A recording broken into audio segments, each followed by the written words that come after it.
The battle with the guards was magnificent. Your skill is extraordinary. And I was going to ask you to join us.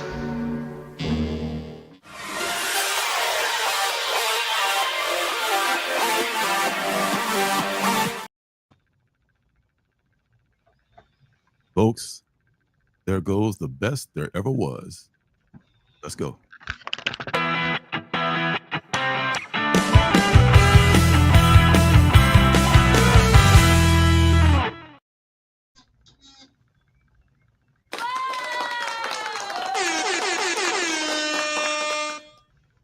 Good evening. How is everyone? I'm Lorenzo. This is my comic son, Marcus, and we're here every week, as we are every week, to do the Wednesday New Comic Book Day live stream, and it's brought to you by the Alternative City Shop. I not only love reading indie comics, but I've self-published several indie comics of my own. You can find them on my Alternative City Shop, which has a link below this video.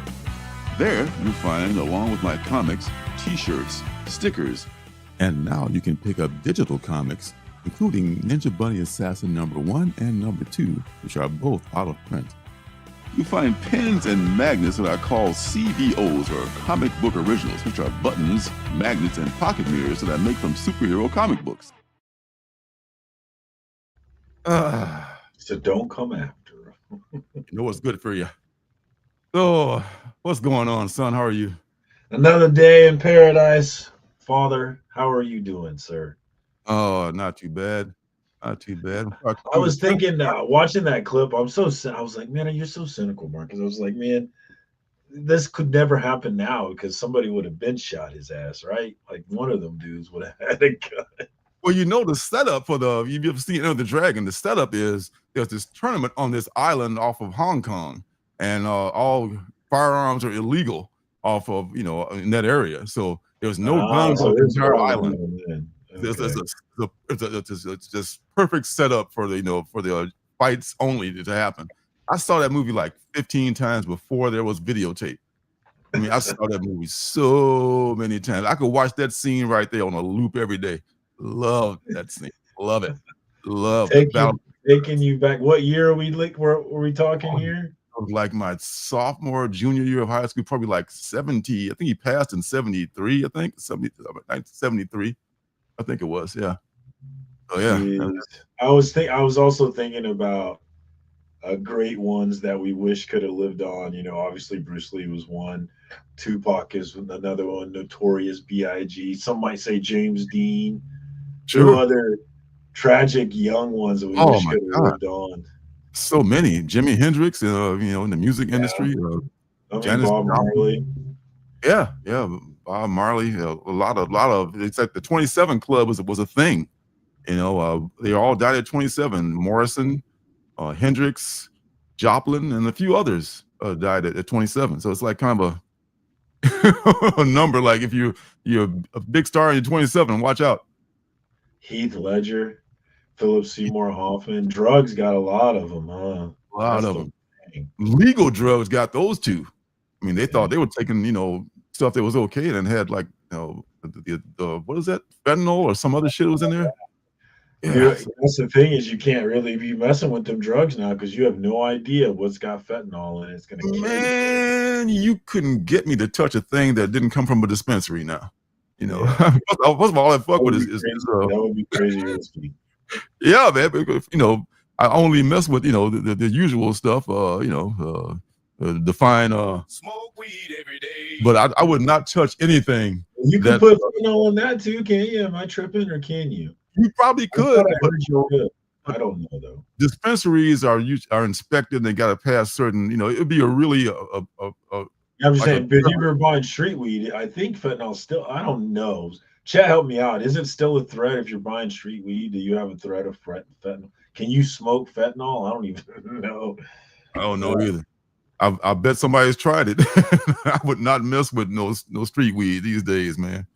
We got the homies in the house tonight for another lovely new comic book day. Unfortunately, I have not got my book yet. I'll have to go in on Friday. But we got my flavored whiskey brother, 80s guy, in the house. What up, 80s guy? Thanks for coming through. Phil's Treehouse has got Heroes Con coming up here quick. I am so bummed that I'm not going to be there, Phil, but I hope that you guys take all kinds of video and go live as much as possible because I do want to live vicariously through all of that, man. It's such a great time, man. Have a ball and say what up to all the homies for me, for sure. Just all like, yeah, you must have been watching the NBA Finals, 80s guys. What you were watching. Yes, probably the new trailers come out during the sports games. Yeah, we've got Larry Love in the house, also known as Larry Love, the tea time DJ, here to tickle your fancy. Showing love for Sly, from Sly and the Family Stone, who recently absolutely. Yeah, absolutely. That was a great one right there. We got Damien, aka Sleepy Reader 666, in here representing Carl Douglas. Do you know who Carl Douglas is? Do you remember Carl Douglas? Yes, I know. Well, everybody knows that song, but I'm proud to say I know who sings that song. Was that his only hit, or did he have other hits? As far as I know, it was his only one. It's definitely his biggest one. Yeah, definitely his biggest one. But was that like was that everywhere when it came out? Like it wasn't. Oh my God, yes. It was back in the days of when AM radio or FM radio and top 40 radio, just like they just played the same stuff over and over again. And whether you wanted to or not, you heard that shit 24/7. It was annoying whether you wanted to or not. But now I kind of, and let me get into the old folks mode here. Like I kind of miss it in that we used to have common experiences, and there's so few common experiences that we have anymore, where we're all watching the same thing. That's why Game of Thrones was such a big deal, because it was like one of those few common experiences where we were all doing the same thing. And I wonder how much that plays into the fracturing of the community. The fracturing of our media has kind of mirrored the fracturing of the country as we have, military troops, being deployed inside. What the fuck? It's Yeah. it's man, but I wonder how much that plays into it. And I do kind of miss that common experience. I think the only thing we have left is sports is really the only common experience. But there's so many of us that don't even care about that. Like A who? lot of no. Raise your hand in the chat if you care about the NBA Finals right now. I bet. Honestly, I can't do it. I mean, I used to watch basketball. I got away from it for a while because the Bulls have been trash for so long. I want to try to get back into it, but right now, not that much. I didn't even know that how did the damn Oklahoma? How did they get back in there so fast? Last time I just saw They're that. good, man. They're good. They got the MVP of the league, SGA. Yeah, dude, he's scoring. He's averaging like 36 in the finals, or 36 in the playoffs, or something like that. Insane number. He's balling out, man. They call him the foul merchant, but he scores buckets. But no, OKC's a team. They're a team. They play team defense, team offense. Oh wow, it's a 4-point game. They say the era of the super team is over. There's no more super teams. There's only going to be like these teams that I guess play. I saw a video the other day saying this, that play. They get like one or two like franchise players and build with a bunch of like guys who are role players, and that's the formula, because it's been a different champion like the last few years as opposed to the years of LeBron and way before that Jordan. So I guess there's hope for other teams now. I like that. I hate to have dynasties. I know if it's your team, it's different. I know you feel the same way about if it's the Chiefs, it's a different story. Yeah, obviously, I love that dynasty. I know you I do. love dynasties, actually, even when it's not mine. I kind of love I want to see greatness. I root for greatness. That's why I was rooting for Jordan and Pippen. I wanted to see the greatness. That's why there were times like when the Patriots are going for undefeated record. I was rooting for the Patriots, even though I hated the Patriots. I was cheering for them to achieve greatness. I want to see greatness like that. So I guess I do like dynasties. Actually, I love dominance. Some people do. A lot of people do, I guess. And unless you're the Cleveland Cavaliers back in the Jordan era, or the Bulls in the LeBron era, we had Derrick Rose, and just like, yeah, you're cute, Derrick Rose, but we got LeBron. Just forget about it. I mean, yeah. So I won't not getting away between you and your tea. Let that be a warning to everyone. Stay the hell away from this man on tea break. Yeah, turns into Bruce Lee. Yo.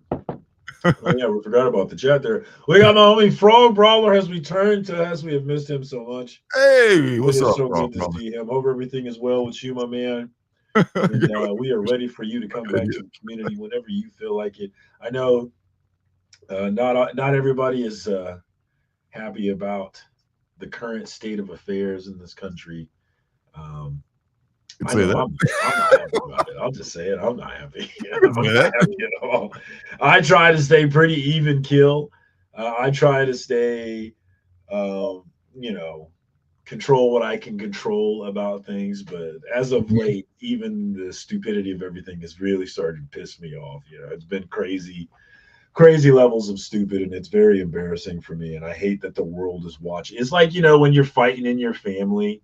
Mm-hmm. But you don't really show that in public because you ain't trying to let everybody see you're crazy. So you only do it behind closed doors. But now it feels like everybody's watching us, look like idiots fighting each other. And I just hate it. But whatever. Everybody, you mean the rest of the world? The rest of the world. Yeah. Like, I just feel like we look so stupid right now. Like, incredibly stupid. Like what the hell is wrong with us? Stupid.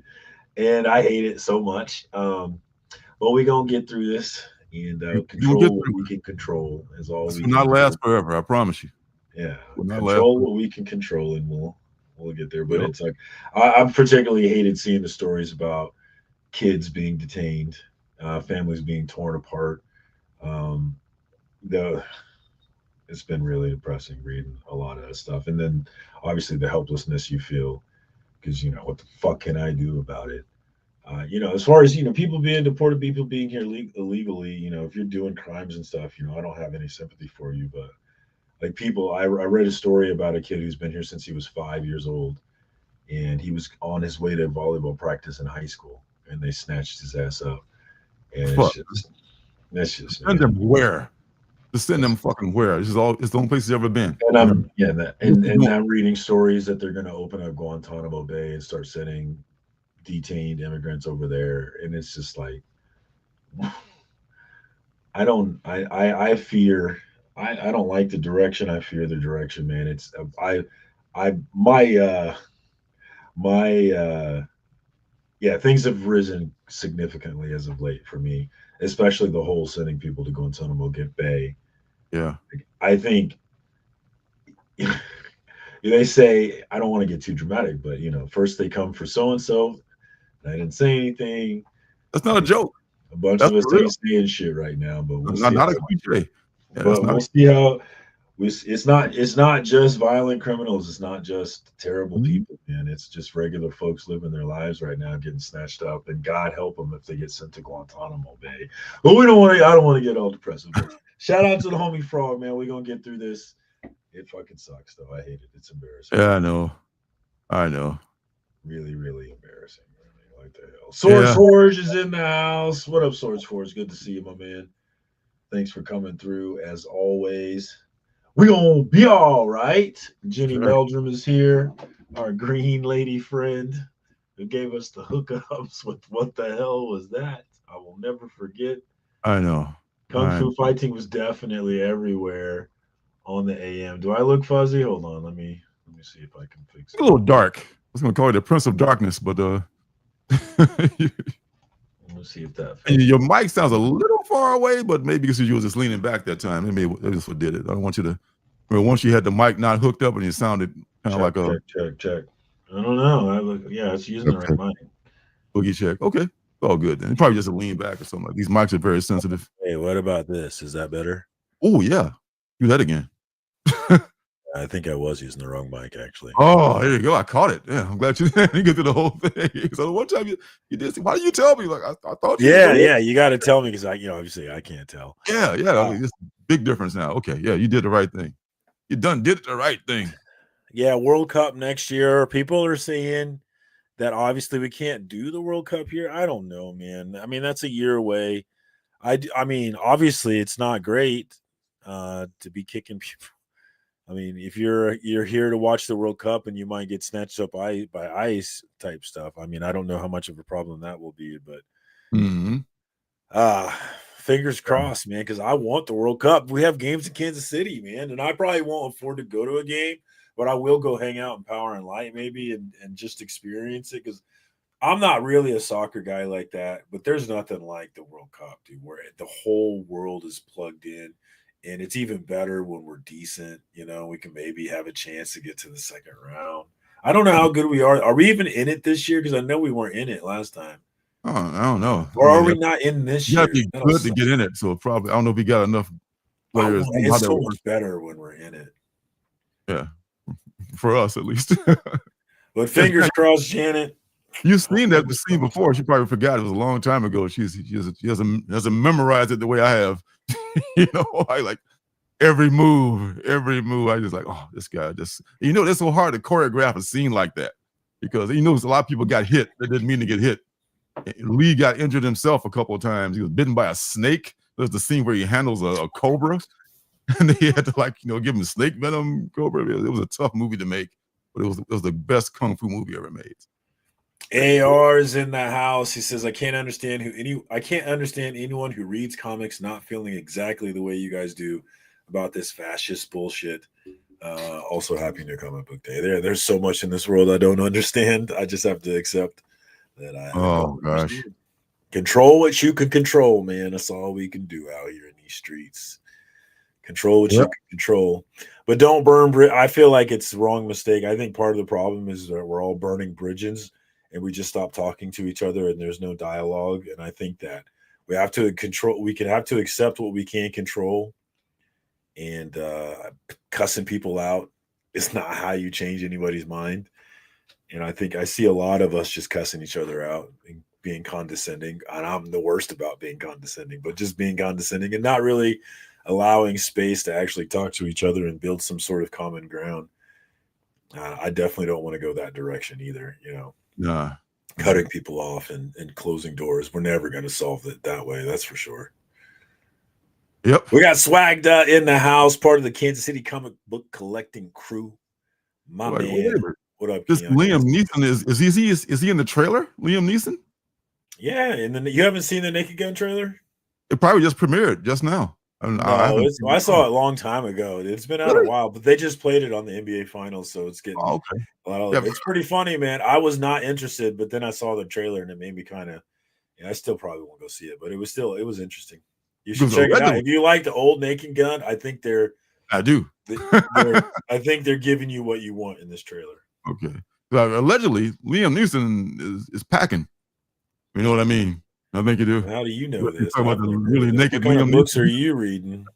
I'm just talking about Hollywood legend, about some of the. What kind of books are you reading? Well endowed. I listen. I got ears. I hear things. Did you find that in Playgirl? William Dafoe. Back in the day, Milton Berle. Apparently. Are you reading books about who has the biggest cocks in Hollywood? Just legend, man. I mean, you listen to gossip. Like, I've never heard about people's cocks, and like, how would you hear about this, especially in your time? Is There's there like a special magazine out there? Okay, you got me. How you hear about it? You listen, man. You pay attention. What's up, Swag? Like, how did we all hear about Richard Gere putting gerbils up his butt? You heard that one? Yeah, that was a legendary. Or how did we all hear that Marilyn Manson took his ribs out so that he could suck his own dick? This was all legendary stuff before the internet, even. So this is just stuff that people just out. It's funny how who's doing that? Like, who's making that shit? Like, I wish I could meet the guy who came up with the dribble up your butt rumor for everybody. Like, who started that originally, and it just became this phenomenon. It's not like that. Some people don't do that. I mean, I'm not saying Richard allegedly. Like, did. Wait, what? I mean, hey, I mean, people got weird kinks, man. They got that weird. Sounds dangerous. That sounds horrible. There's no way that's real. Some people are excited. I never considered that people actually do that. Some people seek excitement, and sometimes the excitement involves a gerbil up one's butt. So there you go. That's all I can tell you. That's all. What if you do it and it's like, yes, you don't do it only because you don't understand how it. What if it really is like an amazing experience, and we'll just never know. I know, right? Yeah, Uncle Bilty. Yeah, I think I'm okay with that. That's TA. What's up, Thomas? What's happening, bro? It's good conversation walking on here. Hold on. All right. Yes. Who got the biggest schlong in Hollywood? Let's talk about it. Discuss amongst yourselves. And Rod Stewart, really? Well, I didn't know that. Okay. Rod Stewart came into the art store where I was working one time, and this girl was like, "Oh, can I please wait on him?" Like, go at it. And he came in buying like a bunch of black rolls of black paper.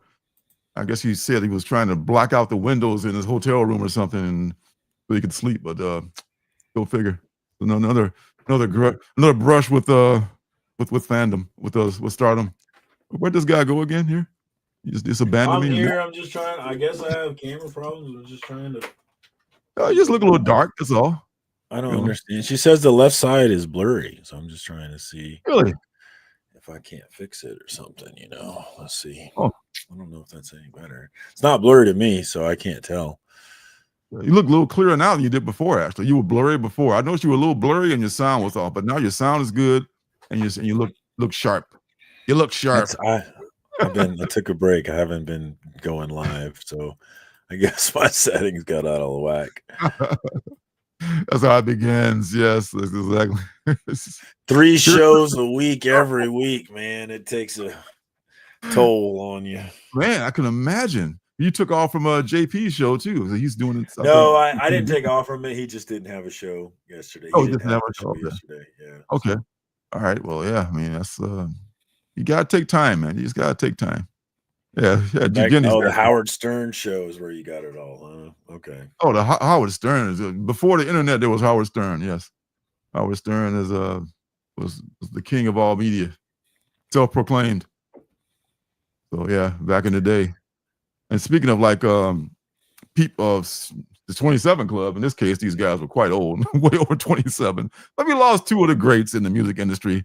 One was Brian Wilson of the Beach Boys, who was for my taste, I mean, especially when I was younger, the Beach Boys was just kind of like, okay, what is this? Is like privileged white kids music is not for me. You know, talking about surfing and cars. I don't have a car. I've never been surfing. You know, it's just like, oh, okay, whatever. But then as I got older, I realized that they had like nice tight harmonies, and then there was also the Pet Sounds um, album, which is apparently one of the most heralded praise song albums in music history. So he was the brains behind the Beach Boys. Brian Wilson went through a lot of shit too. Went through a lot of shit and had a tangential relationship with Charles Manson through his brother. I think there's a long story involved there. But the other person was Sly Stone, which I was much more into. Sly Stone, man, and that's his music shaped my teenage years. Sly Stone music just meant like good times, hot fun in the summertime. All that stuff is totally relatable. It's like a fusion of funk and rock, and it's got this like multicultural band. Man, Sly will be missed. Man, he was just like, he's my guy. Sly's my guy. So yeah, Sly Stone, man. I know he's supposed. Did he write Soul Glow too from Coming to America? Soul Glow, possibly. Yeah, I'm pretty sure he did. Yes. Yeah. Yeah. So yeah, I'm gonna miss that guy, man. He was supposed to come. Not, actually. I might have made that up. I don't know. You never know. You got me by the ass. I don't know. But he was supposed to come into a bunch of money for some music he'd been cheated out of. I think a few years ago. They tied up in the courts. I hope he got to collect that before he passed, man, because he was due to get some. He was falling on hard times. He had some issues with drugs, of course, because he was sliding the Family Stone. He was never sober at any concert. There's a question whether he's going to show up. You know, he was like as bad as Tina Marie. You know, maybe he'll be there, maybe not, but we'll see. Hey, John's Comic with Kids. What's up, sir? Been a good movie. Hey, what up, John? I feel like I haven't talked to you in a while. Yeah, we haven't talked shit to each other in a minute. Yeah. Good to see you, homie. We got Mike DeBradley in the house as well. What up, Mike? Good to see you. Oh, Mike. Where's Mike? There he is. What's up, my friend? Good to see you, man. So, man, raise a glass to those who have passed, and it's a good tribute to some very, very talented musicians, and that's pretty much all I got. Before we get into it, yes. Parker Newman was a guest, friend of the show, a while back, and we covered his City of Demons book. Oh yes, I remember that. No name sounded familiar.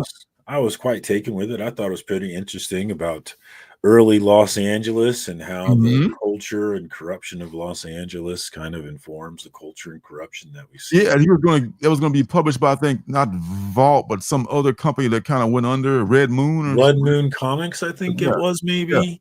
Yeah. Or something like that. But now he's with Wiseacre Comics. Nice. And they are doing a Zoop, which appears to be similar to Kickstarter, but it's a Zoop. Explain, please, what a Zoop is. It's already over $400 raised. They're just going for $2,000. I will definitely be backing it and getting my first issue. Looking forward to getting out. You can get it as cheap as $5 if you're going to the digital route. But friend of the show wanted to definitely get that link in there and show you guys it's live right now. And awesome. If you liked that interview, which I very much did, definitely this is your chance to show that you did. Cool. I'm glad, because it was a good book, man. He deserves to get that published. Yeah, I thought it was well thought out. I thought, remember the artist, because it's a black and white book, right? And I don't really like the black and white because, again, and the main reason I don't like black and white is not because of black and white, but just that it gets too muddy a lot of times, and I can't appreciate the art as much. At least I just don't, when the art is all muddy, because I can't really differentiate between the levels of it because it's all just black and white. But he had this shading technique that he used. His artist did. I can't remember his name, but he had this shading technique that he used in his art. It was kind of more of a grayscale thing, and it worked so well. So even though it's black and white, I still very much loved it because it was so well done. Yeah, totally, man. Good luck to that brother. Yes, Jenny, you like, man, you must like some of the same music. No, Sly is just good time music, man. It's so good, man. It's so. I'm looking at all the Sly Stone videos on YouTube now, man. Rest in That peace. is interesting. Sleepy Reader says it's like Kickstarter, except Uh-huh. Snoop. Now That's that's a nice inclusion there. So if you're already halfway home, if you will get your thing funded. Yeah, that's an interesting setup. I wonder, because this is really the first I've heard of it. I wonder. Me too. I mean, he's already over 400, so I mean, there's people on here, so that's good. I'm gonna check the hell out of that. Yeah, for sure. For his thing and for future reference, it's good to know. Yeah, that's cool. That's very cool. All right, so that's all I got. Unless you got something else. That's it. Let's do it. All right, let's do the weekly pickup. What he says here. All right. First things, I got a bunch of stuff from my comic shop yesterday. A lot of good stuff. I'm getting less stuff, but yeah, more or less stuff. Bronze Faces. We had Shof on not too long ago. Yes. And this is number 3. I think I read number 2, but it's been a while since I read I know this was solicited along with number 4. So number 4 is going to be coming out probably next month, I'm thinking. So this is wish that brother a lot of luck too with this, and his brother, his twin brother. And this is Detective Kaiju. We reviewed it. We talked about it, I should say, one time on the preview. But I'm just getting my copy of this one. This is a very Frank Miller-esque by, who is this? Cheerio? I'm not quite sure the artist name, but definitely a Frank Miller influence cover here. Cheerio. Exactly. Yeah, Don't you know? Tip and all that jazz. Yeah, I hope this is good. There's been a few good things from the Quested universe from Massive Publishing. There's been a few good things from there, and Quested was one of those good things. I'm a little excited about that one. Oh, the usual Mark Spears stuff. This is forget this name this character. It's very cool, huh? Man, nobody. Which issue was that? Number 5. This is number 5. This is the latest one. I'm pretty sure the latest one. Yeah, I haven't read it. A cover or what is it? I think it's a B or a C cover. It's a B or a C cover. I'm not sure if I got the A cover on this one or not. Very nice. Yes. And this one I was a little disappointed, but at least I got the second printing of this one, because another one I got missed because of T-Faw's folding. This is the second printing, regular. The 125 is without all this jazz at the bottom, so it looks much better. It's just kind of cool. The first printing, I think, had like red around Wolverine's hair. Yeah. Yeah, so this is still a nice cover, though. The Daniel Warren Johnson is just, another one of those guys that could do no wrong. Like Mark Spears. Action Comics number 775. I forget what the significance of this is, but I think I may already have the original of this book. But I just wanted to get DC makes such great facsimiles. I want to get a facsimile of this one, and they did another great job. There's not even a price on here. They know how to do this. There's no price. There's no barcode. Whoever's the art director over at DC, man, they know what the hell they're doing. No, don't you kind of need those things to help differentiate it between the original? Well, actually, the second printing, which I think I have, actually has red type on one of these. I think maybe just like that number at the top, that 775. It's just like this, only has a price on it. It's probably a $2.99 book at the time. So this one having no price on it, you can always say that, well, the facsimile has no price. So I love when they do facsimiles to look just like the original. This is close to that. Yeah, but I just worry like that just helps scammers, It might, so it's a buyer beware kind of a situation, people that don't know that much about it, and look at the Miles Morales reprint that they did that looked way too much like the original. Such a modern book too. I mean, that's even more modern than this one. Duped. Yeah, and people that don't know better, they're like, but on eBay, if you get scammed like that, you get your money. Like in a show or somewhere else like that, you're on your own. Dwellings, remember Dwellings? The Harvey. Harvey inspired. Picked up one of them. Yes, this is my only one I'm missing. This is the second printing of number 1. I think I have the third printing and the first printing. So now I have a complete set of Dwellings by Jay Stevens. Love this book, man. Do you think it has any future, or that's just a personal love, a collection? Or is that spec, or is that just love? This is just love right here. Yeah, I mean, it might. I can't see how, because it's already, people who love it. And what can you turn into a movie? Man, unlikely. But it's just like, it's just such a cool book that he aped the style of the Harvey comics and made this super, darkly humorous book. Other thing that definitely a book after your heart. You know it. You know me very well, son. Green Lantern number 23. Not at all reading Green Lantern, but I am collecting Mark Spears covers. So this is a Mark Spears cover. Some people don't like it. I know JP didn't like it. JP doesn't like the color blue, I think, if I'm not mistaken. He really hates the blue still. Like, a little bit too much blue in that one. And Mark Spears uses a lot of blue. And a lot of blue and red blue and green. Whatever, blue, green, and purple. Yes. He loves the. Yes, he did that contrast. That's his thing. This is okay. This is nice, but I like the monster stuff much better. This is nice. Nice. Very nice. You sound a little Borat-ish there, sorry. a wee bit. And the last couple, 2, 3.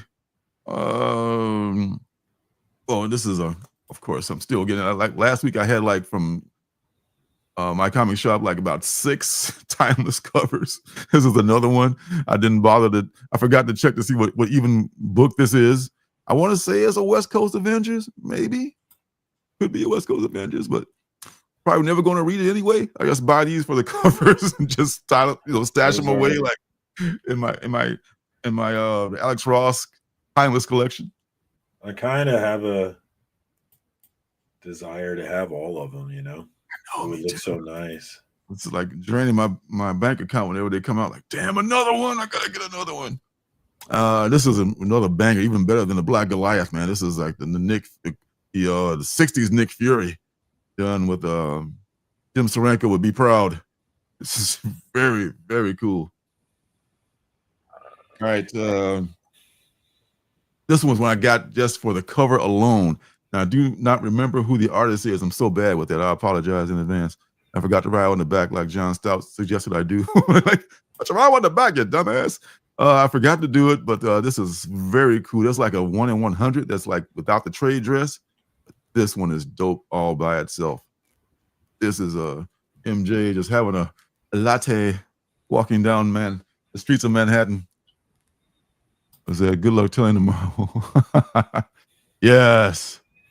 Yeah, there's so many of them. It would take a lot to get all of them. I wouldn't want the special variants or anything, though. Just the base covers, But they would look so cool displaying all those Marvel characters. I'd love all the, I don't know if you guys remember, but those Riccardo Federici 1 in 25 sketch covers that he did. Oh, yeah. DC. I'd love DC? all of those, too. They were for DC, yeah. I still got some of them. My favorite one of those was the Joker cover he did. It was Joker number 2, 1 in 25, I think. Yes. That Joker cover was sick. I still have one of them. He did a Miracle Molly. He did that I have. He probably did more. Commissioner Gordon was one that I kind of liked. Yep. Harley, of course. He did a Harley. May have been for a different series, but he did a Harley too. That was Garth Lopez. Cubs. Yes. Cubs in first place. What up, Garth? Cubs in first place. I'm going to enjoy it while I can. Who knows what's going to happen with that? Because Darth is in the Chicago area, but he's on the Indiana side. Oh, is he now? And he made me realize how close to Chicago, Gary, Indiana is. I didn't, stone throw. Yeah, Michael Jackson's basically from Chicago. I never really understood that until just now. But recently. Yeah, you can be in Gary before you know it. Just get on the expressway. I forget which one, but you'll be there. And he's actually closer than Gary, but okay, he's in that even area. closer. Yeah. But he's still in Indiana, though. He's on the other side. But it's so funny because it's just like Kansas City in that I've been that way my whole life. When I was a kid, I lived in East St. Louis and Belleville, which was across the river in another state from the main city, Illinois to Missouri. St. Louis was our main city, but it was in the other city. And now I'm on the other side. Kansas City is our main city, but it's in the other state. And it's that same way with him in Chicago. And I know Bub is the same way. Or no, not Bub. Someone else was the same way with theirs, where their main city is actually across a border. It's for you, Bub. It's a Wolverine. Nice. Oh man, Frog move, dude. I think I may be approaching that limit. I think I already got one full. Oh, cool, man. Right on. Okay, one block and be in Illinois for real. It's like in Chicago, there's this suburb called Evanston. Step right out of Chicago into Evanston, and it's just like, you don't even know you're in Evanston. It's one of the coolest suburbs. A great place to have lunch if you're ever in Evanston. When I was in Illinois, it was the Mississippi River. Here it's State Line Road. It's actually called State Line Road, and one side is Missouri, the other side is Kansas. Oh yeah, wow. Yeah, I mean it's pretty cool. Pretty cool. I mean, when you want to go from the one city to another. Oh, there's your buddy right there. What up, Chris? It'll take time to restore chaos. I haven't been in Discord, so I haven't talked to the homies, man. Shout out to them. We're in full summer mode, man. I worked and then I took the kids to swimming. Man, we out here getting it done. Nice. Wow. Oh, he's a Braves. Atlanta Braves. Yeah, Darth, don't get Darth started, okay? He's a Buffalo. He's from LA, so he's a Los Angeles Lakers fan. But he loves the Buffalo Bills in football, and he loves the Atlanta Braves in baseball. And to him, all of this makes perfect sense. You love who you love, man. It's the same thing with human beings and baseball teams. Sports teams of any kind. There's no logic to it. You just man. I can't root for this team that I'm close to, so fuck them. I'll root for this team that I like. So it makes sense. Oh, Chaos said he hates LA. Wow. Some people hate LA. I mean, it's not uncommon. It's not uncommon. I mean, hates LA. Wow. What would the homies say? They're easy to hate, man. I mean, the Dodgers, they gobble up all the good players and nobody else can get any. The Lakers, you start on the Lakers. The Lakers are legendary for their hate. My mother, for some reason, to your point, was a Lakers fan. She's from Mississippi. Grew up in Chicago, moved to Chicago. So I could not understand the logic of that. You didn't root for the Bulls at all during the championship year. So it doesn't make sense. Chaos with his typical insults that don't make any sense. What does that even mean? Hearth is the minor league lacrosse league of the comic community. All right then. I know that's meant to be an insult, but I'm just not sure how. That's he probably just doing his usual troll. His next thing is go Dodgers. So so there you go. Go Dodgers. Yes. Believe me. And the last one from my comic shop is this super shiny Ultimate Spider-Man Incursion #1. Which, I knew it was going to be cool because Spot was on it, but I didn't know it was going to be what do you call it? A metallic thingy. This is pretty fucking cool, I have to admit. I haven't read the book yet. I have to read that. So I got the regular edition I'm going to read, not this one. Never read my shiny copies if I can help it. All right, what else I got here? Oh, there's more from the store. There's more. Look at it. Speak of the devil and she'll appear. What's up, Perry? What's happening? What up, Perry? Yeah. This is Zadarsky. I had to like ask for this one because there was only a few left. I think it may be the last one. I said, "Oh, can I have that one on the counter?" And this is like the Cody Ziegler. My homie Casey at my shop said she put one in my bag for me. So that's the kind of homie you need right there. I don't have all of them, but I would pay for them. Honestly, to have all of them, I would pay for it. Dude, if I've got an extra #1 around, you got it. If I can find it. I think I have the #1 actually. Do you? Okay. I think I do. I just don't have all. I want all of them. Okay. I'm missing a bunch of them. You should make a way to get those, man. I mean, ships in demand. You about to start writing Captain America. This one I think came out last week, but I think Frank forgot to put it out. This is I used to have a Deadpool #1, and it was all right, you know, and I didn't realize it was going to be a significant book. So I liked it because this is the record. This represents the first time he started breaking the fourth wall, I want to say, in the Deadpool that we know today. So this is like a 3D. This guy came with I have 3D a graphics. mid-grade first Deadpool. Oh yeah, hang on to it. I won it. Yeah, you should hang on to that. That's I've had good luck actually. I won the first Deadpool, and then I won an 8.5 ASM 300 the next month. Actually, it was less than a week later. But here, did I tell you what happened with that ASM 300? You got it pressed and regraded or something? Yeah, but Beckerman busted it up, and so he cracked the slab on accident. So did he? He got it pressed and then resent it to CGC. So it went from CBCS 8.5 to CGC 9.0, which is a nice little money bump. So it sucked that he cracked my slab, but it actually worked out. So I can't even give him shit for it. It's increased in value because it went up a half a grade, and two, it's the CGC, which everybody loves, you know.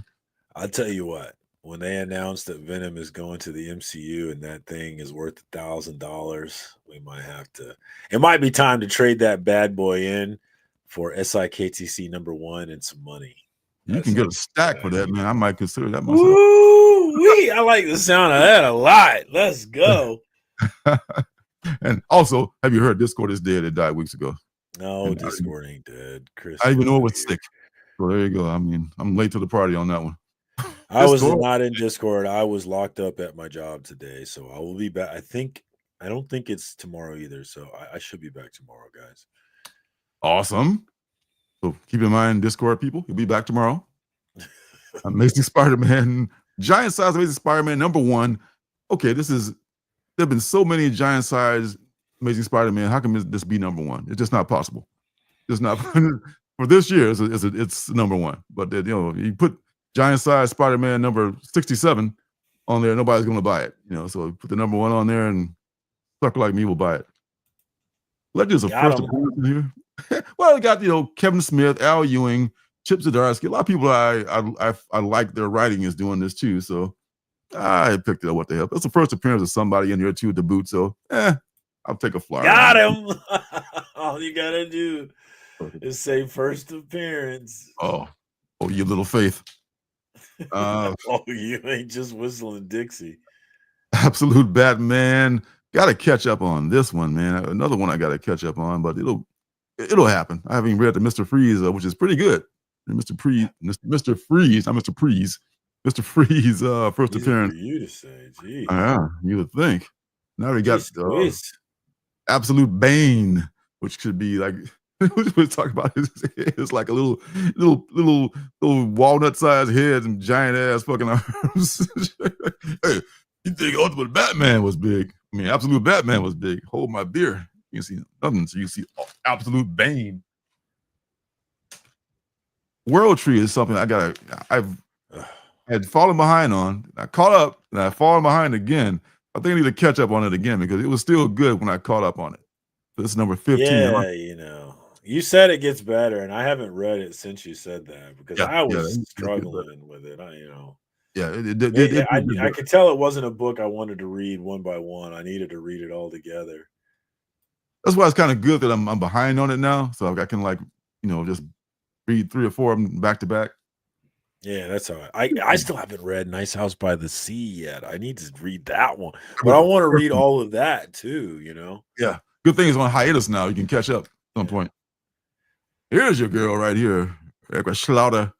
I'm looking for that. I think it's a 1 in 50 or something like that.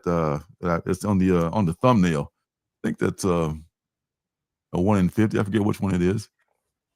That's the one on the far right there. I'm not sure who does that. Sanford. I don't think it's Sanford Green, but it looks Sanford. It looks a little Sanford Greenish, doesn't it? Yeah. So I'm looking for that one. I haven't checked my comic shop lately, but I will be looking for that because I love that cover. Do you still love the book though? I do. I'm caught up on it actually. Yeah, just like you. And you still love it because a lot of people hate it. They say, something like it's the hate for that book is kind of weird to me actually. You know, it's not enough for people to not like it. They like have to plant their flag in. I don't like this. Like I had a person attack my taste, saying they thought my was garbage. My taste was garbage because I liked that book. And So I don't understand the animosity towards the book. You know, it doesn't make sense to me. I understand people got to make stuff personal. You know, Yeah, you like a book. Now you're an asshole because you like this book. Like, okay, Yeah. whatever, man. Whatevs, dude. A second printing of Battle Beast. Another Ryan Otley cover. I can speak today. I'm a little tired, but I can speak. This is they had a couple different covers for second printing, but I like anything by Otley, so I got this one. That's very nice. Are you reading that one yet? Oh hell yes! I've already read number 2. I got one of those number 2s in the blind bags. So I read number 2. This one is from Oni Press, who makes EC now. They have the rights to EC. Blood Type is a Vampirella-like character, only she's fully dressed, and she's going to be an ongoing character. Unlike Vampirella, who's just kind of like she started off as introducing like the Crypt Keeper, introducing stories like that. But she eventually got her own book, and now she's like, she has adventures and shit. This person's gonna hit the ground as a ongoing character, and not just which I think her debut was in. What was that? One of those EC ones that they have that the anthologies. One of those anthologies. Her first appearance was in one of those. I think Tales from the Abyss. Or one of those. Like one of the recent ones or the old ones? Yeah, one of the recent ones. Yeah. Her first appearance was in like number 3, I think, of the Abyss series.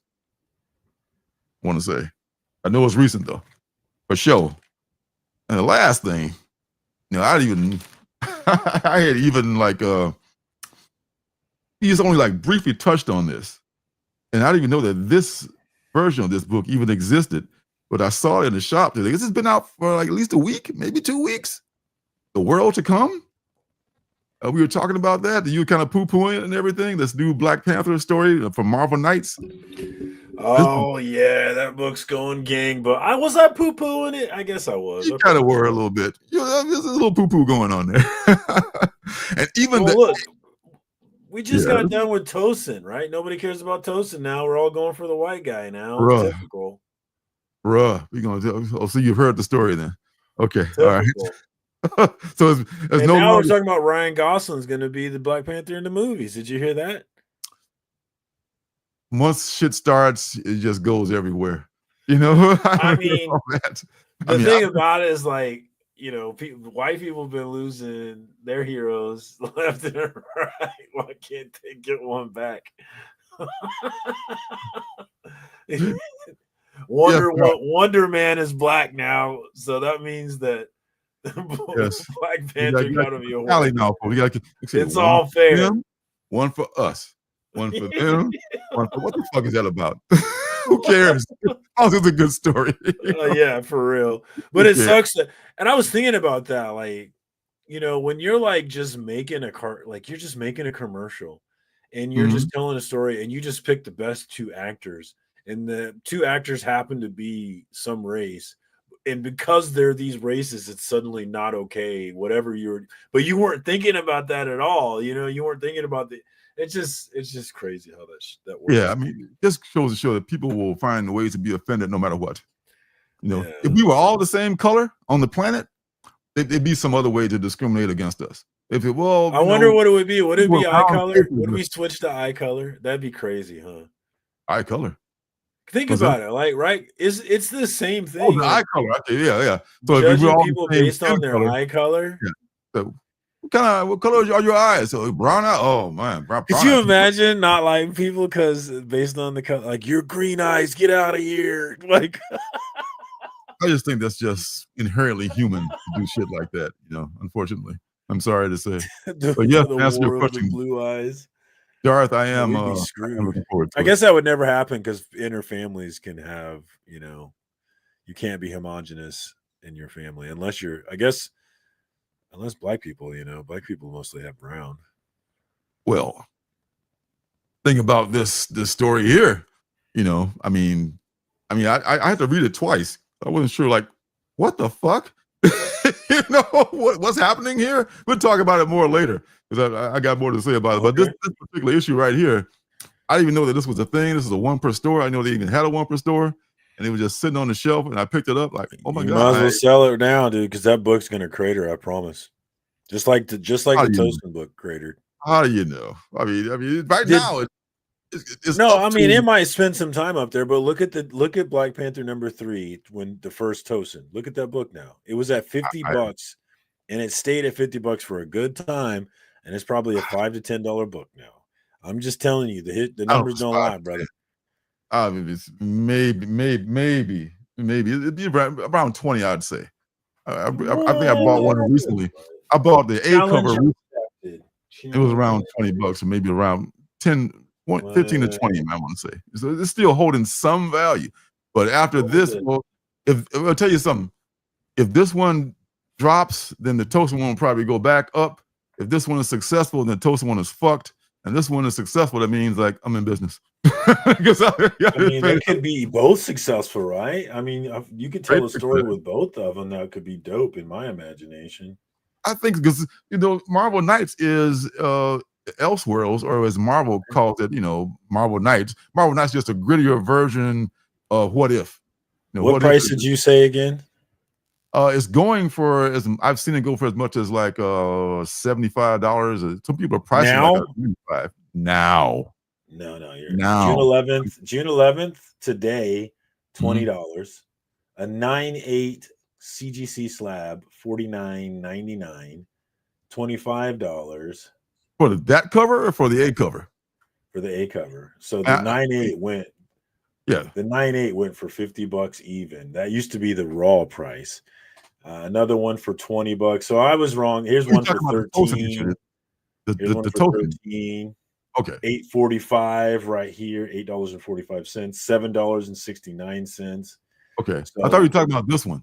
This one. No. I was talking about Tosin. I'm sorry. Yeah, but we are talking about that one in terms of that book is hot right now, and it's an expensive book right now.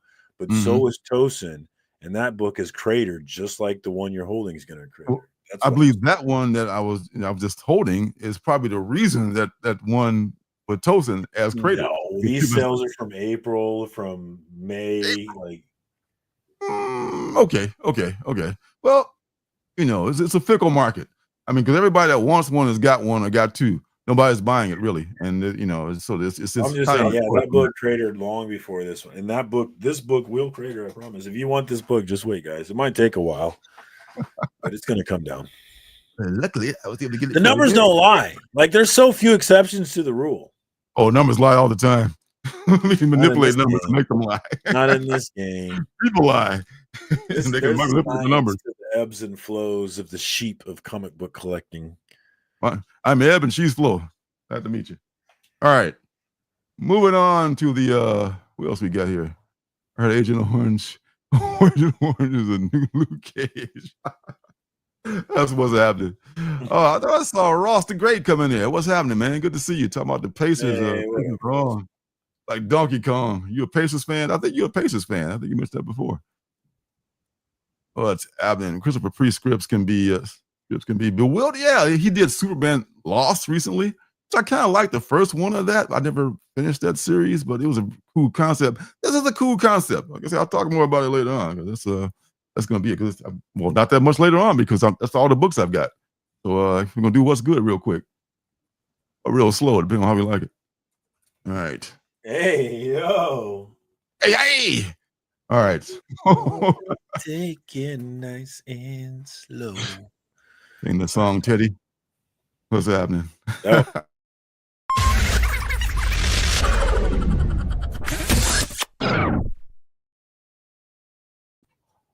Well, he is in fact good. Oh, Giannis will be a Laker. Oh, will he be? Yeah, right, dude. You're smoking crack. I don't know, man. He may be. He may be. I mean, dude, that's absurd.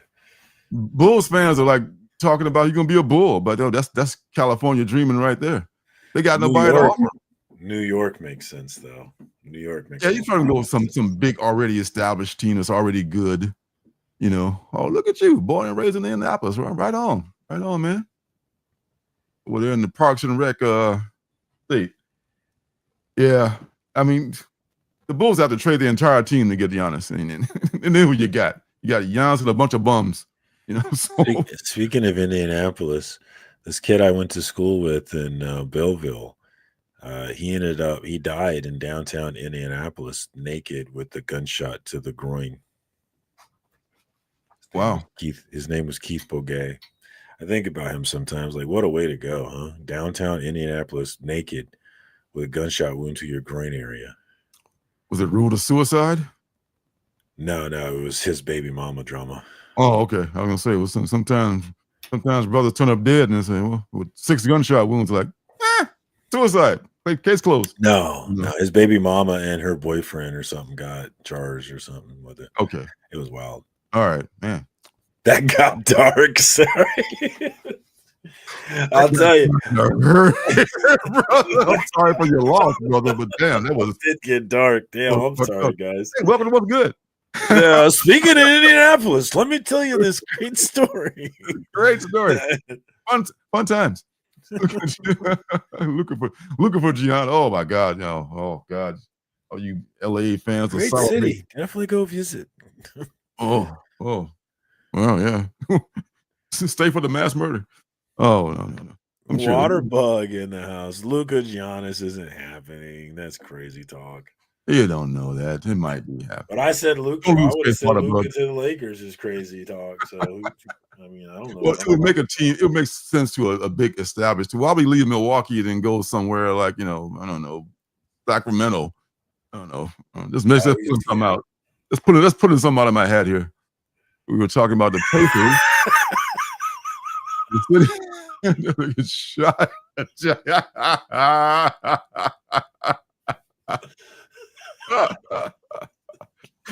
All right, man. Yes. My bad. Oh my God. My bad. Oh God. Good times. All right.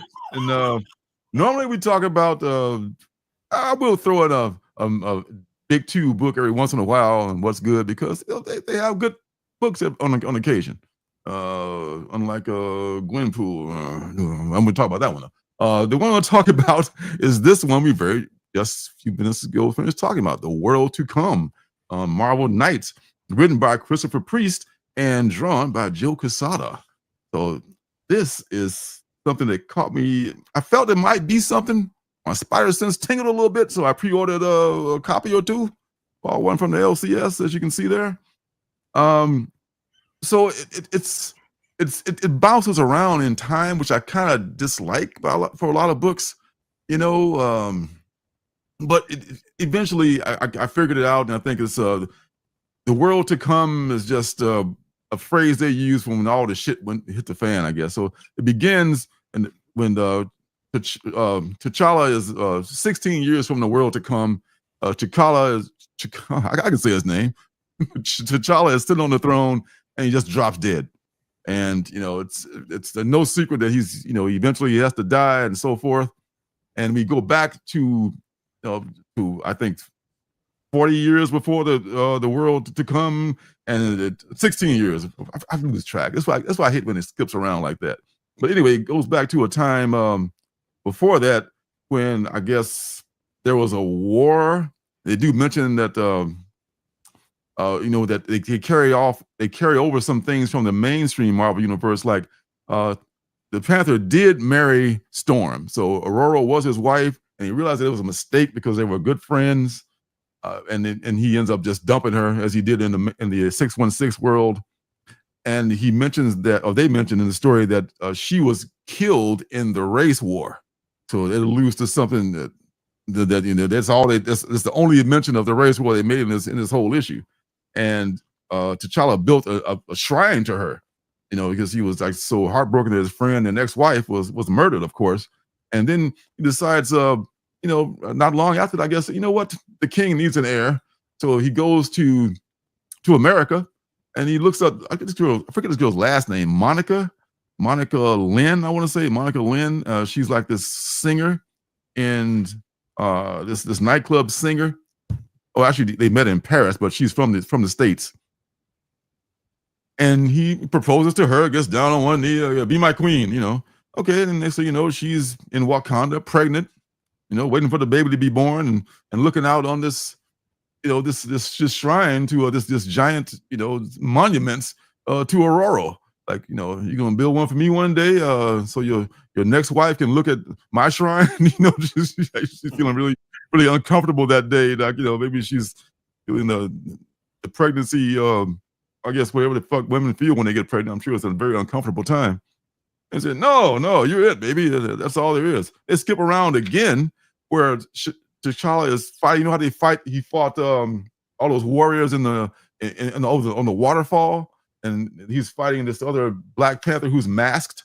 That person who's masked turns out to be his son, and the kid keeps the mask on the whole time, so you don't see, who the hell it is. And now, because everybody knows now. I mean, even Tom didn't spoil it. I didn't even know. I'm so glad he didn't spoil it for me. But even in his show Sunday, respect for not spoiling it. But it turns out, of course, the kid on the mask is a white dude. And, I might as well just fucking show it because everybody's fucking heard of it now and everybody sees it. So this is the big reveal at the end that the king of Wakanda is going to be a white dude now. Question is, how does white dude get to be the king of Wakanda? Did the queen, cheat on the Panther, or was like her father, a Caucasian, and the genes just transfer as it often does. The traits will transfer. Skin can be funny like that. Skin color can be. Yeah. So no explanation as to what happened. Just bam, here you go. Now get hot, and wait till the next issue to see how we explain it, or over the series of the story arc. So that got me a little interested. Like, okay, what's going on here? So, and I love the Marvel Knights when they were out the first time. I think they kind of harken back to some of because then at the back of the book they talk about the previous Marvel Knights that they have done and how you can still pick those up. They have you're still talking about. I have this book right here too. That I think it's Dynamic Forces. This one here of Black Panther #1, still worth a few bucks, not worth a lot, but still worth I think about $50 or something like that. So that first Marvel Knights series Black Panther was very good. If they can recapture some of that, then this could be worth its salt. So the first issue of The World to Come, very thought provoking. So I have to give them that. Yeah, whether you liked it or not. Was that Ross? The white Black Panther is the result of being willy-nilly and handing out invites to the cookout. It's like go to the cookout. Now you done knocked up your cousin, and now you got a white Black Panther coming up. It makes me think skin color can be funny like that. Like, do you remember their show Prison Break on Fox? Oh, sure. That breakout show. Pretty. You look real good there, pretty. Well, the main character, Wentworth Miller, the dude that had the tattoo, that's pretty. His daddy is black. Oh, the actor? Yeah. Oh, in the show. No, the actual actor. For real. Yeah. You would never think it looking at him. Mm-hmm. Haley Stanfield, man. Haley Stanfield, him. Well, it's like her. You got to go to Grandpappy for her, though. Yeah. But I'm just saying, you never know who's at the cookout. So that might be. I think The World to Come could be. Like I said, it's the most thought-provoking thing I've read from Marvel in a minute. All right, that was another. One more point about you. You mentioned Haley Steinfeld. For anybody that saw Sinners, mm-hmm. That makes the point really that I've become to understand in Sinners, really, even with her character in that it's culture, not color, man. It's culture, not race. And your race you can be in either culture depending on your race, really. Just like, Mary in that Sinners, she was very much culturally black, even though she was clearly, obviously Caucasian. She was culturally black. Mm-hmm. Anyway. Yeah, well, race is a human construct, and people use it to separate us. And they use it against us. They use it for themselves, depending on who the hell it is using it. So dogs don't use it. There are different kinds of breeds. Other creatures are, they don't deal with races and shit like that. But humans, we think too much about shit, and we get the you're not the same color as me, so therefore I am superior, or whatever, So it's a thing, and yeah, it's just a made up thing. So that's my thoughts about that. Next thing, that's right. The Sixth Gun. I read the entire volume 1 of Sixth Gun from last week because the new Sixth Gun is out. I don't know if there's a conclusion to the story, but there's like lots of volumes of this book out there now. This is by the great Cullen Bunn and also Brian Hurt, who did a great job illustrating this. I think Tyler Boss has also done a few issues of the Sixth Gun later on in later volumes. But man, this is probably one of the best Western comics I've ever read. Not a big Western fan of any genre of any like film or comics, but this is very cool here because it's got a supernatural twist to it, and that's what makes it more interesting than just your whole shoot 'em up, hit 'em off at the pass kind of a thing. There is this guy, okay, and he's dying. His daughter is like taking care of him. His daughter is named Becky, and he has a secret. This guy has a secret. He has this gun, this magical enchanted gun that he's trying to tell her about on his deathbed. And guys show up, at his house while he's dying to seize this gun because the word is out. There's a Civil War general from the Confederacy, of course, who is like he's been awakened by his followers. He's like a sorcerer of some sort, and he's been encapsulated in this coffin that's been chained up, kind of like a vampire. And his wife owns also one of the guns. There are 6 guns, okay, and Becky's dad has one. The wife has one, and the rest are owned by the gang of that sorcerer and his wife. And the sorcerer's wife has hired the Pinkertons, the Pinkerton detectives, who can be some pretty shady mofos if you know who they are. Yeah, my friend's wife is a his wife is a Pinkerton. They're still around. Yeah, she's a descendant of them. Yeah. So they've been around for a minute. So she's hired Pinkertons to find this gun, and they're closing in on Becky, as are this other gentleman who is what's his name? He's Drake Sinclair. Drake Sinclair is a handsome fella. He's wearing the derby hat there next to Becky on the cover. I love guys that wear derbies in the cowboy boots, because fun fact, there were more cowboys who wore derbies than wore the traditional cowboy hat that we were used to, because it just made more sense. It's more practical, because it's tight, it doesn't get dirty, it just fits better. I'm talking about the Sixth Gun, which is a very good series. Has been out for a while. You see the Space Case before? What's up, Space Case? Playing loud for my house. Brian Wilson, R.I.P. So a lot of people are after this gun, and this 6-issue series just follows the adventures of Sinclair and Becky, and by the way, these guns, I'll just explain that they have like mystical powers. Each one has a different power. Becky's gun, at least her dad's gun that she now owns, when she touches it, because her dad was dead, she now controls that gun. Nobody else can touch that gun because it'll burn their hands. And to kill the person to be able to take the gun from them. Her gun makes her able to see like visions of the future. She'll hold it like, whoa, it's just going to happen. I'll tell you what it is. And also it's a pretty badass gun on its own. So it also fires, endless bullets. So it's like a magical gun that never runs out of bullets too.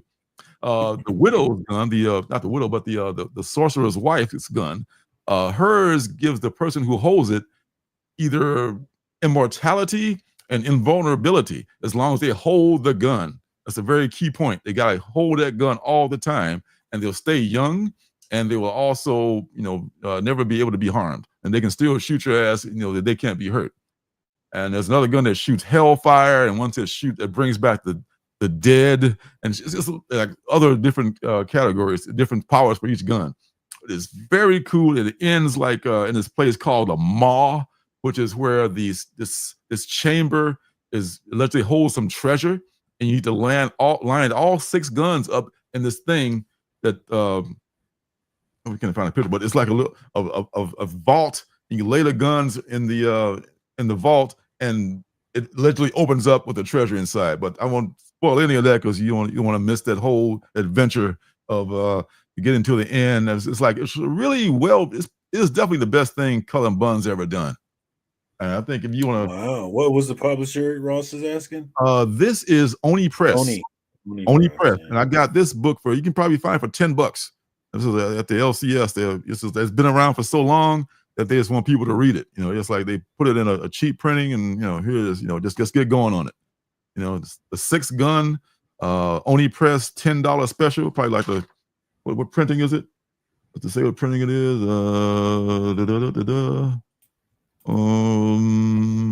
Square One edition, late printing. It's a $10 print. The $10 printing. That's the one you want to look for. And there's got like volumes of them, that I can in hardcovers you can pick up if you want to. You want to read the whole series. You know how many there are? How many volumes? At least 6. Because I have volume number 4 in paperback, on the shelf there. I thought I had number 1, but I had to go get number 1 so I can eventually read number 4. So there are at least 6 volumes. And a new one just came out a couple of weeks ago to start a new volume. Could be wrapping everything up for all I know. Yeah, I'm only seeing 2015. Yeah, it's a very old book. Not of 2015. 2010 maybe when it first came out. But it's just been coming out for a minute. So yes, 6 gun, good man. There's no way. There's no doubt about that's Cullen Bunn's best so far. Last thing. Kill or be killed. Ed Brubaker once again. Ever since Fatale, I've been down with Ed Brubaker. Like this guy can write some gritty stuff like there's no tomorrow. Ed Brubaker and Sean Phillips as the artist. Elizabeth Brettweiser is, I think, the letterer. I think Sean Phillips does the coloring also. I could be wrong about it. It must be the letterer. Or maybe she's the colorist. I'm sorry if I miscredited her wrong, but they don't say what she did. They just put her name up there, so I don't know. So kill or be killed. This has been out. This is like an Image First. You can get this for $1 somewhere or less. I love those Image First. You can just pick them up. This dude, he starts off showing how he became this assassin. He's just a ruthless, cold-blooded murderer, and he's doing it against his will because he made a horrible mistake. It all started when he has his roommates, right? He has a female roommate and a male roommate. The female roommate he has a crush on, and the male roommate is one of these guys that's like, you've all met these guys, right? Pretend to be your friend, everything. Always just trying to get next to your woman. So he becomes a roommate, and because the hero's just too much of a bashful guy, he doesn't want to confront the girl and say, hey, you want to go out on a date? They living in the same house and everything. So the other guy, the asshole, comes in like, next thing you know, they're dating, and they're in the bedroom, like getting busy and shit. He's sitting there like, damn, I missed out. And he's just like totally depressed. And one day the male roommate leaves, or like he's like in the other room, and the girl just kind of like starts kissing him like, well, what the fuck was happening? And then when the other guy comes in the room, she's pretty like nothing's happened. So our guy is confused, like, oh shit, how do I play this? So now he's even more confused. He's more lustful after her and everything. And then he hears him over talking one evening after sex, and she says something like, yeah, I just feel sorry for him.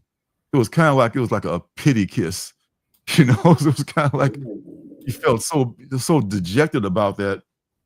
He decided, you know what, it's cold outside, I'm by myself, I'm losing out on my girl. I'm just going to end it all. I'm just going to jump off this fucking building. He goes to the roof and he just jumps off the damn building. Goodbye, cruel world. And through some quirk of fate, he like lands, he hits some wires. He hits an awning, almost like in a Bugs Bunny thing, and he survives the fall. He lands in the snow like, shit. Oh, that was a mistake I won't make again. I should have thought that through more. And he goes back into his room like, oh, it's all good. It's all gravy. And then that night, this dark entity appears and says, like, you didn't think that it was for free, did you? So it's kind of like now he's got to like, he owes this, his life to this entity, whoever it is, and he tries to ignore it. And bad things start happening to him. He starts, and the entity actually took his arm and broke his arm. Like, I mean, business, motherfucker. I mean, I need you to be my killer. I need you to go out and kill people for me. This is how you repay your debt. So he goes out and he's just like, oh my God, what am I going to do? And at the end of the book, the first issue, at least, he decides I got to do this because this thing's going to kill me otherwise. So that's what kill or be killed becomes. I mean, Brubaker, like, I wonder if all his books have a supernatural twist to it, because Fatale definitely had one. But I also luckily have picked this up from somewhere. This is like the first volume of Kill or Be Killed, so I can finish this and figure out what's happening with this guy going forward. So man, you might want to you can pick up that one for $1. I wonder who he's working for, Yeah, I mean, the entity did not reveal what it was or who it was, but it was definitely a dark entity. It's like, like, oh, you think that was free? No, I own you. So yeah, that's what's good, man. That's some stuff from the past and a little from the present. Let's go. Very nice. That one was kind of interesting. Yeah, you got me with that one. Yes, I mean, yeah, I see what you're saying, but maybe it was just a cruel trick to get him to get him to work for him. It's like I don't know. It's poetic license. Was that Damien? I think only those two have supernatural. Okay, lucky me. Lucky me. I got. Yeah. Yes, Damien agrees with you on that. Hey, Tyler Smith, what's happening? Welcome. Hey. Oh, Ross knows about it. Okay. See, I'm just getting up on Brubaker and Phillips, man. I mean, people have been talking about him for a long time, but I'm a little late to the party, as I often am. All right, so I'm going to share the screen, and we're going to talk about next week's stuff. But he got some stuff. It's not a slim pickings week at all. Man, I haven't been plugged in. I don't even know what's going on. This is going to be all new for me. The all new previews for Marcus. Well, Absolute Flash, are you in on that? No, that's the only one I'm not in on. And the only reason I'm not in on it is I just missed number 1. So I was like, since I missed number 1, I was like, all right, I'm not doing that one.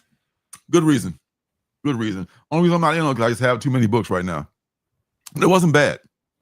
Same with Absolute Green Lantern. That's another good series. I'm just debating whether I want to follow it or not, but the first issue was good.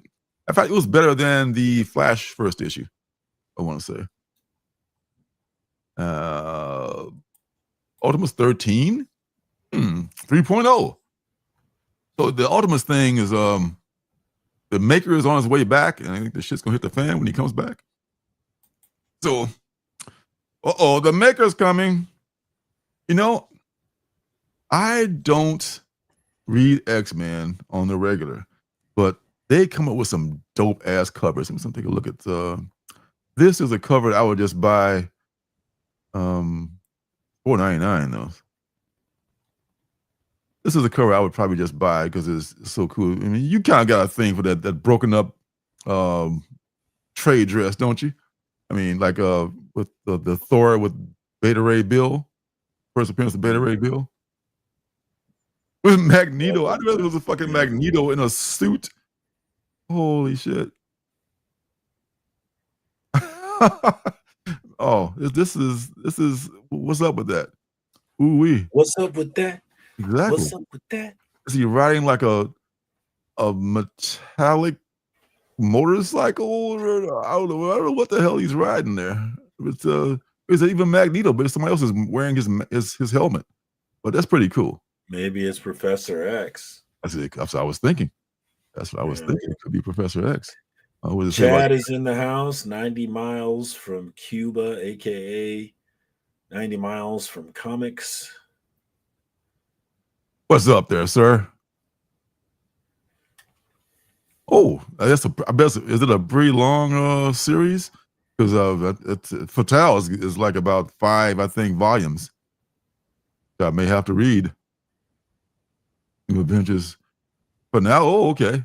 I heard that was really good too. I didn't jump on it because I missed it, like you said, and I didn't get the first issue. So yeah, it went up, and you know, I'm not gonna pay the crazy eBay prices, as some folks say.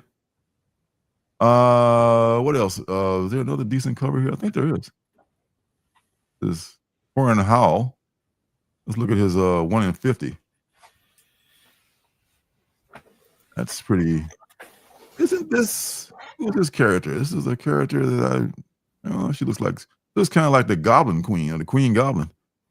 Couldn't be her. Not in the X book. I think, and she died, didn't somebody said she died? The Goblin Queen? Yeah, Oh, that's just great. Died. Is it Queen Goblin or Queen Goblin? It's just two of them. It's the Queen Goblin and Goblin. Goblin. Yeah. One of them died, and one of them is from back in the day, and one of them is new. And I couldn't tell you, being dyslexic, that's just like something that makes my brain hurt. All right. Avengers Aliens. You said there's one more. Take a look at that one. That's for S&Gs. This is a very popular series too.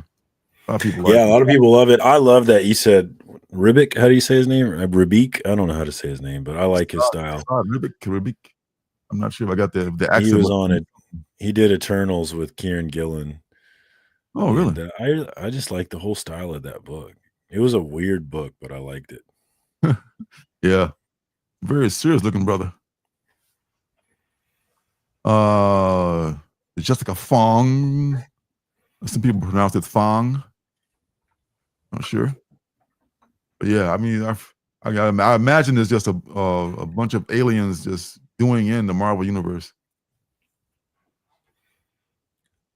That's why I imagine. I feel like the Avengers could pretty easily handle the aliens, though. Like if you aliens don't have superpowers, right? I hate to be the black wolf up against them. If the aliens are getting waxed by Ripley, I'm pretty sure Iron Man could tear him a new one. Well, Ripley is outsmarting them, so that's a little different. And Tony Stark can't. I mean, come on, with Iron Man armor. Even in a Mach 1, he could still beat him. Yeah, I see what you mean. Oh, and of course, my guy, Battle Beast. Invincible Universe. Also, it's technically Invincible Universe Battle Beast. That's why it would be under I rather than B if you're looking for it somewhere else. It's kind of confusing.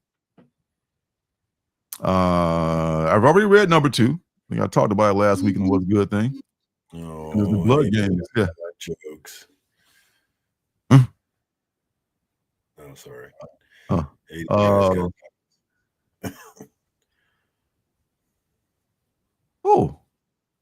The Doug Mankey variant of the actual number 2. The Battle Beast, he looks like some people draw him with the total like lion's mane look, but for some reason makes him look different. But it's an interesting look on this one here. Wow. Yeah. Very cool. Any more good ones here? What's issue 3? This is issue number 2. Oh, the official number 2. Because the 2 that I read was the foil one that came in the blind bag. Yeah, same book, but it just came out earlier. I thought it was that they executed that perfectly. I know what you mean. This could really turn into shit, and I'm sure some people are going to like really make it bad. But the way that Battle Beast did it and Image did it, that was just an excellent way to do that blind bag thing, man. I think the best promotions ever. Best promotion ever. What do we got? G.I. Joe, Zatanna. I love Zatanna, but I don't, she just like an avatar to me. She's such a cool design. That character is such a cool design. Exquisite Corpses number 2. Okay, that's coming out. A lot of buzz for that number 1 did seem to go over pretty well. It did. Even with the Tynan critics, I felt like even they liked this one. That's great. I really wish Great success for Mr. Tinian and his books. Oh wow, yeah. This what's this? A Tualote. This is the stealth variant. So man, I missed this somehow. This is too late to order it now, but maybe you can get it in the store. I miss T-Fall. I'd go order it right now if T-Fall was still I know you would. I know you would. Oh yeah. I think this the polybag. I haven't even cracked my polybag books yet. And I think they were saying that the polybag books contain these cards. Some of the cards are worth more than other cards, or they're metallic cards. Maybe this going to be a game that kind of overlaps this book, possibly. If you're making cards, and that's what Minor Arcana should have done. 1 in 50, Martin Simmons. This is one of Martin Simmons' better works here. I like that. Looks very Roman. Very Roman. Or maybe Greek. No, more Roman. Greco-Roman. Let's call it that. And of course, 1 in 25, Riley Rossimo. And there's probably a million other covers too from other. It's the guy with the hammer. Everybody's got a different weapon. You think the guy with the gun would win, like I said, but not necessarily, especially in the comic books. Clutch, Pete Carroll. Oh, the Pete Carroll. I have to understand what that fucking is. That was a Pete Carroll variant in the eBay blind bags, which was like going for a lot of money. Are they talking about Pete Carroll, the coach, or there's an artist? Is there an artist named Pete Carroll? Go down. Cover artist. Pete Carroll. Yeah. Damn. Not the name Pete Carroll at all. Look at him and see, has he done anything else? Pete Carroll, upcoming comics. This one right here. That's all he's done. Interesting. Coach the Seahawks. That'd be hilarious if that was the 70-plus-year-old coach of the Seahawks. Or no, he's the coach of the Raiders now, actually. That's right. And they could do a lot worse, believe me. Believe me. Death Over Decaf Comics, Ultra Draw Virgin variant. I love the name. A true coffee lover. All right.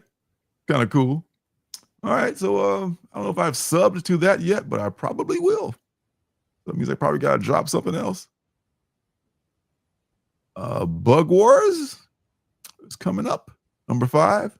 Is that a limited or an ongoing? I'm not sure. Ongoing. Yeah, I need to catch up on that one, actually. Yeah. I'm way behind. For shizzle.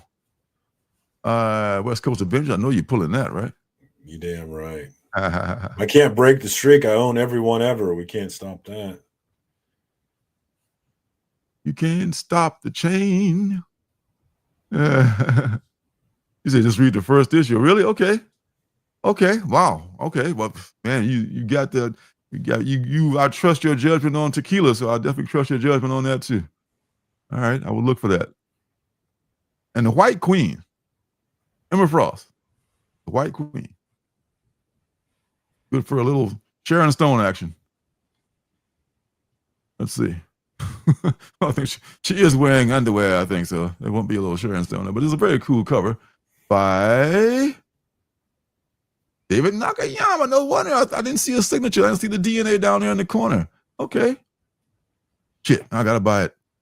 I'm a David Nakayama collector. Collector. What else? Joshua Swaby. Joshua Swaby, he slimmed her down a whole lot. Nakayama's got her more thick.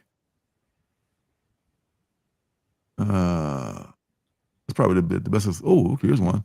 Greg Land, everyone's favorite porno-inspired artist. He does not disappoint right here.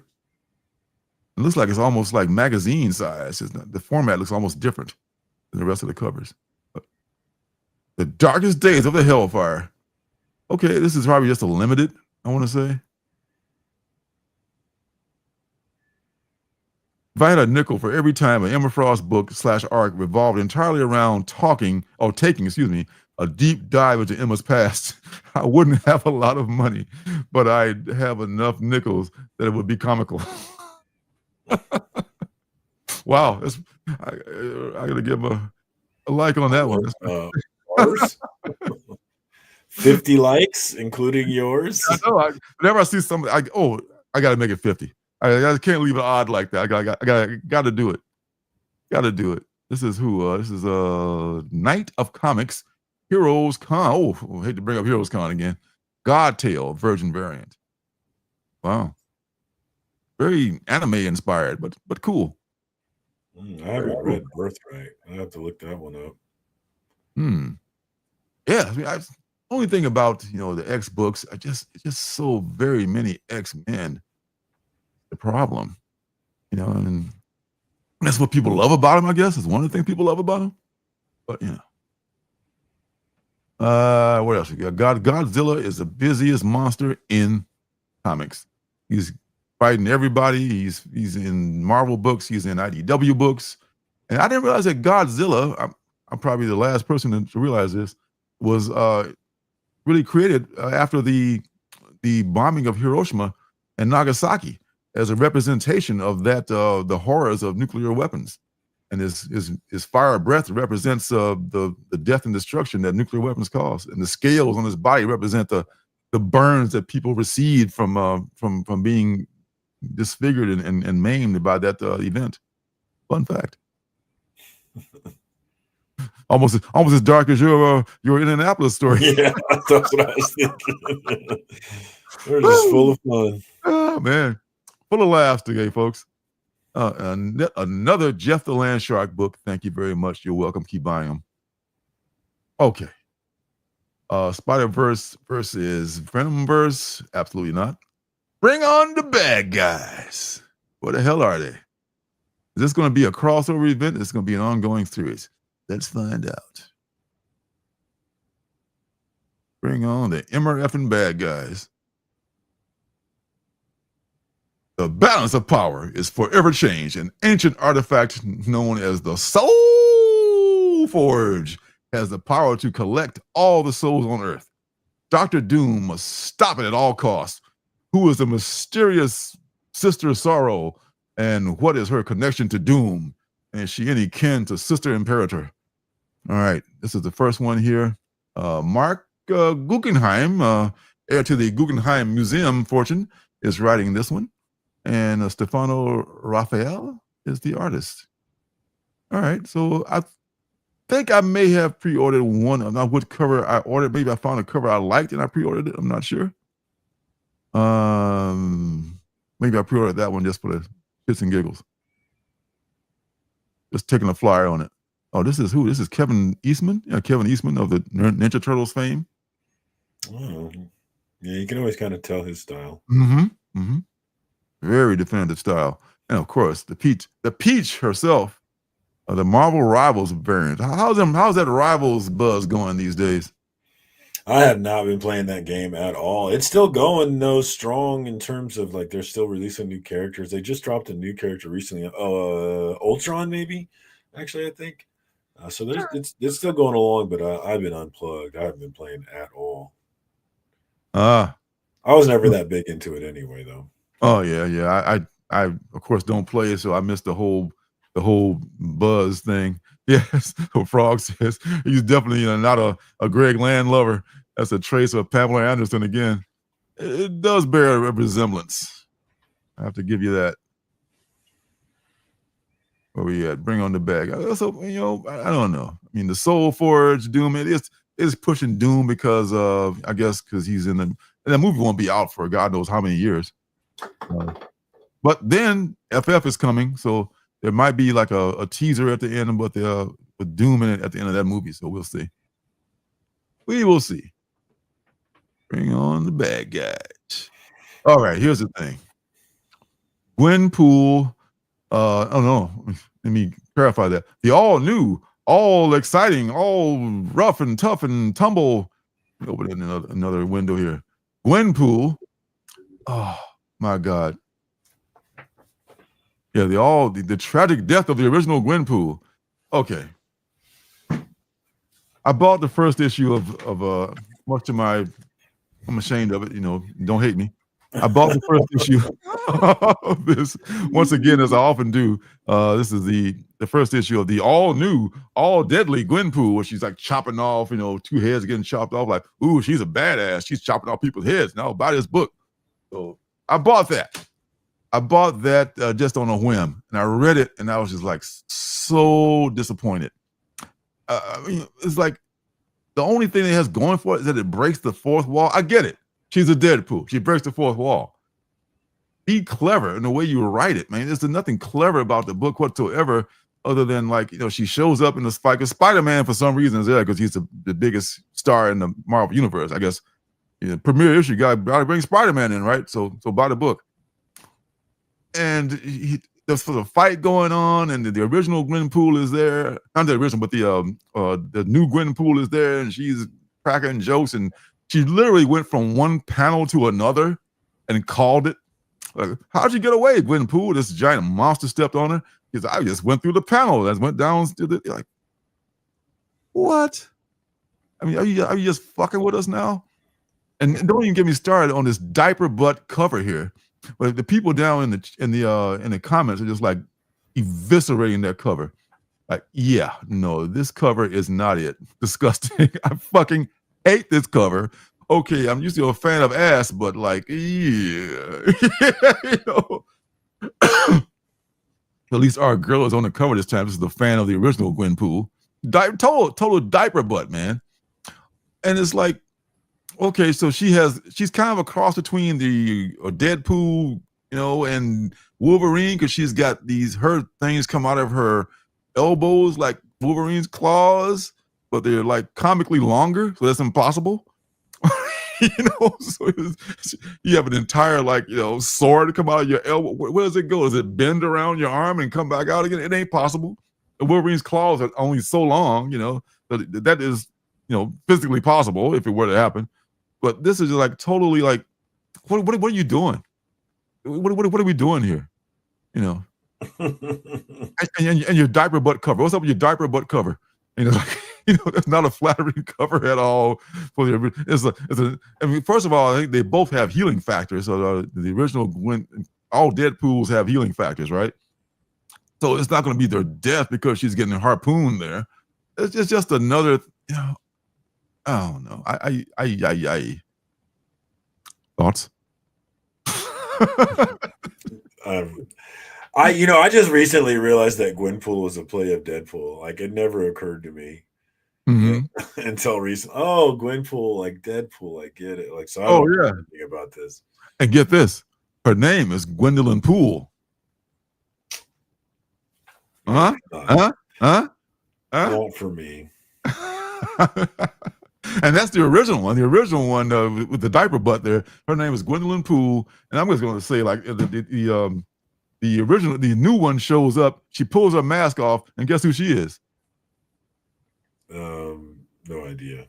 Gwen Stacy. Which Gwen Stacy is she? Is she the Gwen Stacy from the same universe as Miles?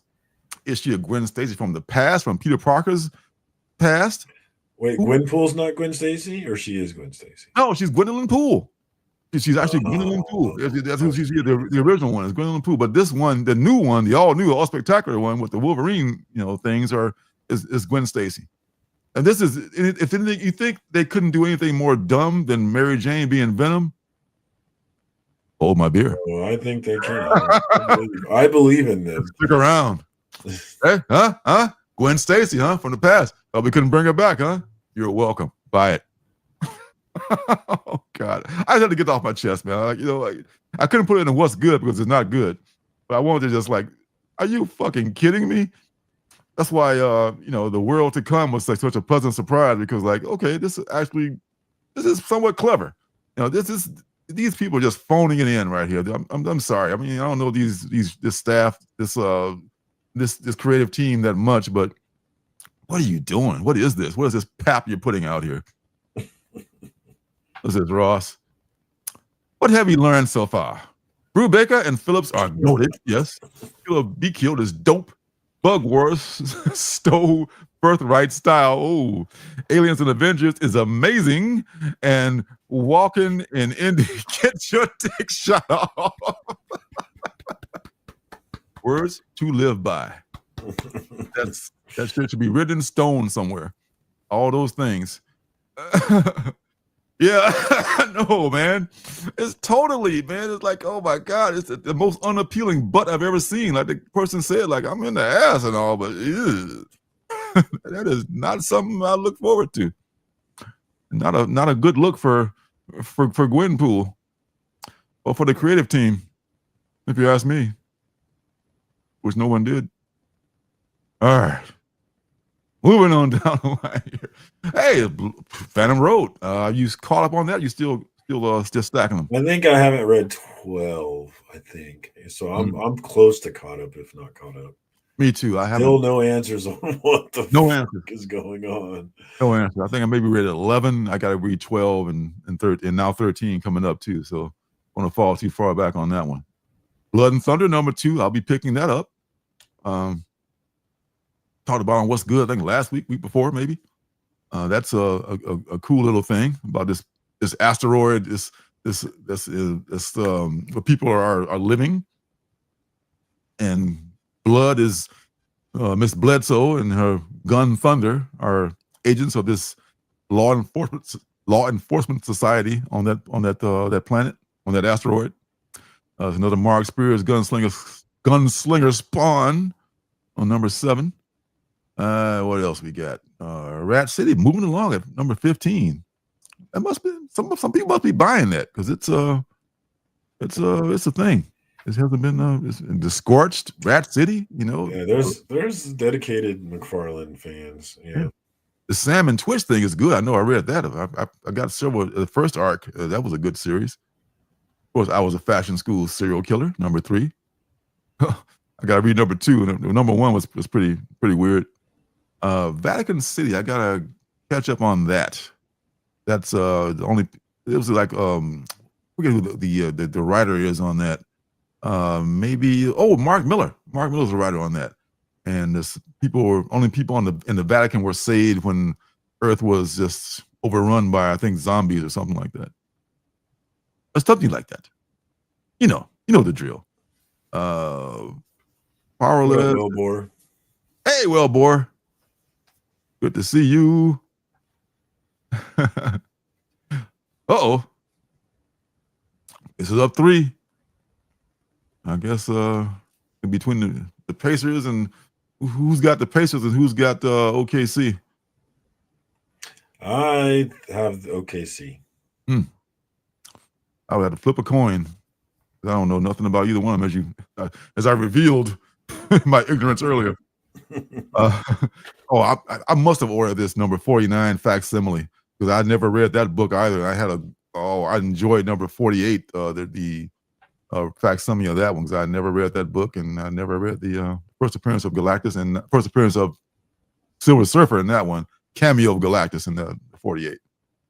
The 49 is going to be something, a must-read book for me. I love Stranger Things, but I would not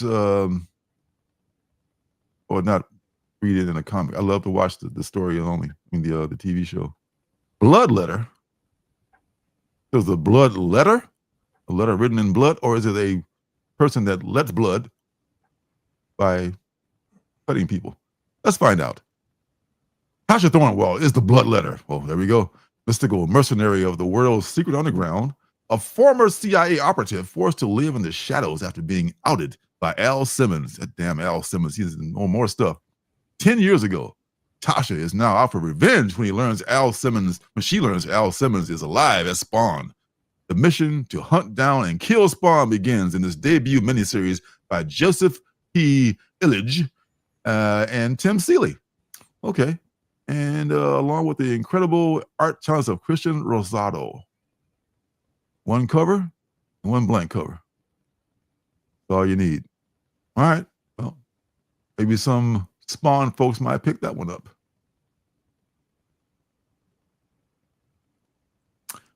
Los Monsteros. I meant to talk about Los Monsteros recently, but It's got kind of pushed back. I read it and I liked it. It's like the City of Monsters. Pretty cool.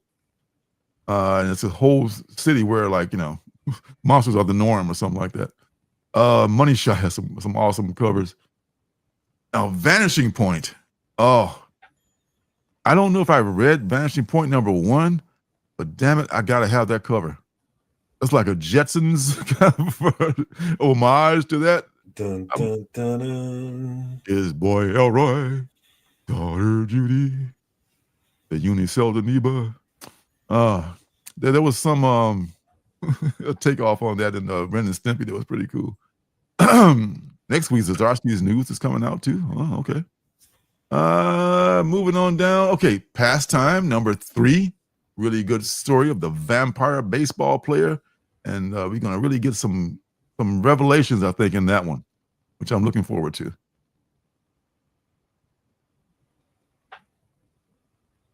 All right. We only go out at night. It's going to come out one of these days. Mark Spears Monsters. Torpedo. This is what I was looking for. They chose violence. This was a contender for the penultimate book. They chose violence. Laneka, Deidre, and Karen, 3 HBCU besties turned professional career women, enraged by the systemic injustice plaguing their community, band together to form a vigilante squad that targets white supremacists, deemed to have circumvented the justice system and gotten away with protected murder, serving up grisly justice in increasingly creative ways. This vigilante posse becomes front page news while always staying one step ahead of the law. It's liberating, it's addictive, and it's kind of fun until a copycat killer emerges. They choose violence. Ask what happens when you go down the dark, unforgiving road of revenge? What happens when the only path forward is escalation? There is no turning back now for anyone.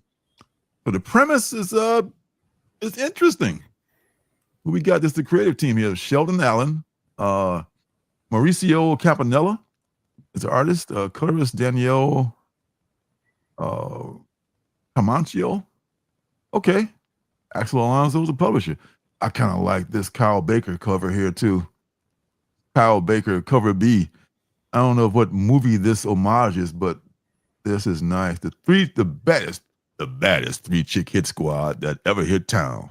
Due to my 70s black exploitation voice. He's a bad mama jamma. They chose violence. Wow. I love movie poster covers, I should say. I'll get it right one of these days. But this was a contender.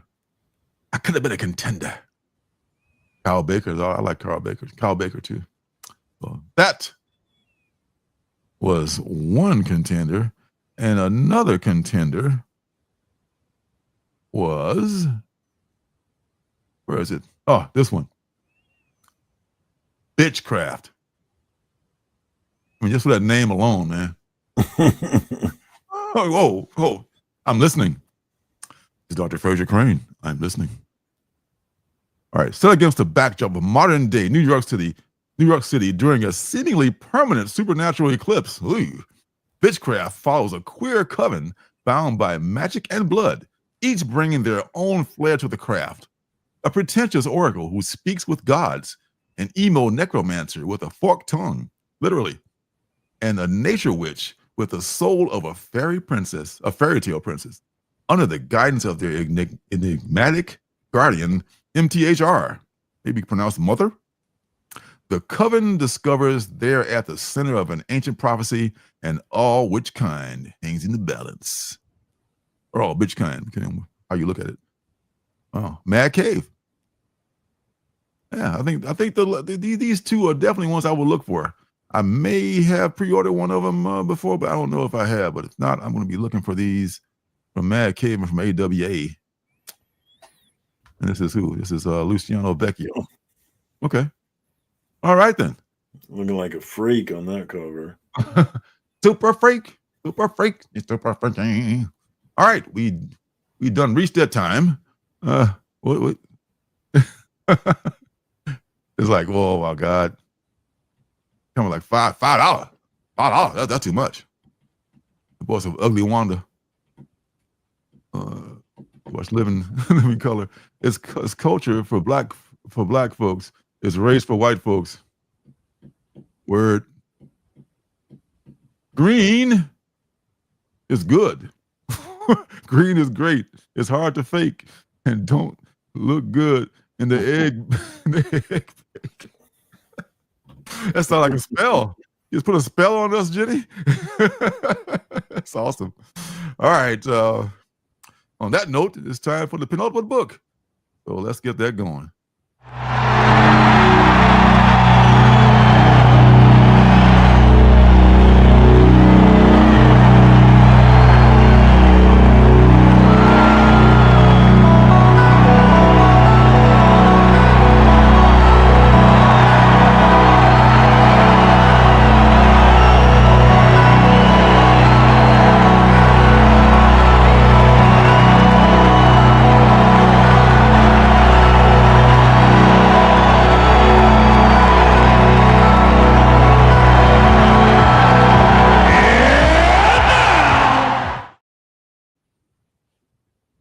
And now it's time for the Penultimate Book. But you know what? I lost it.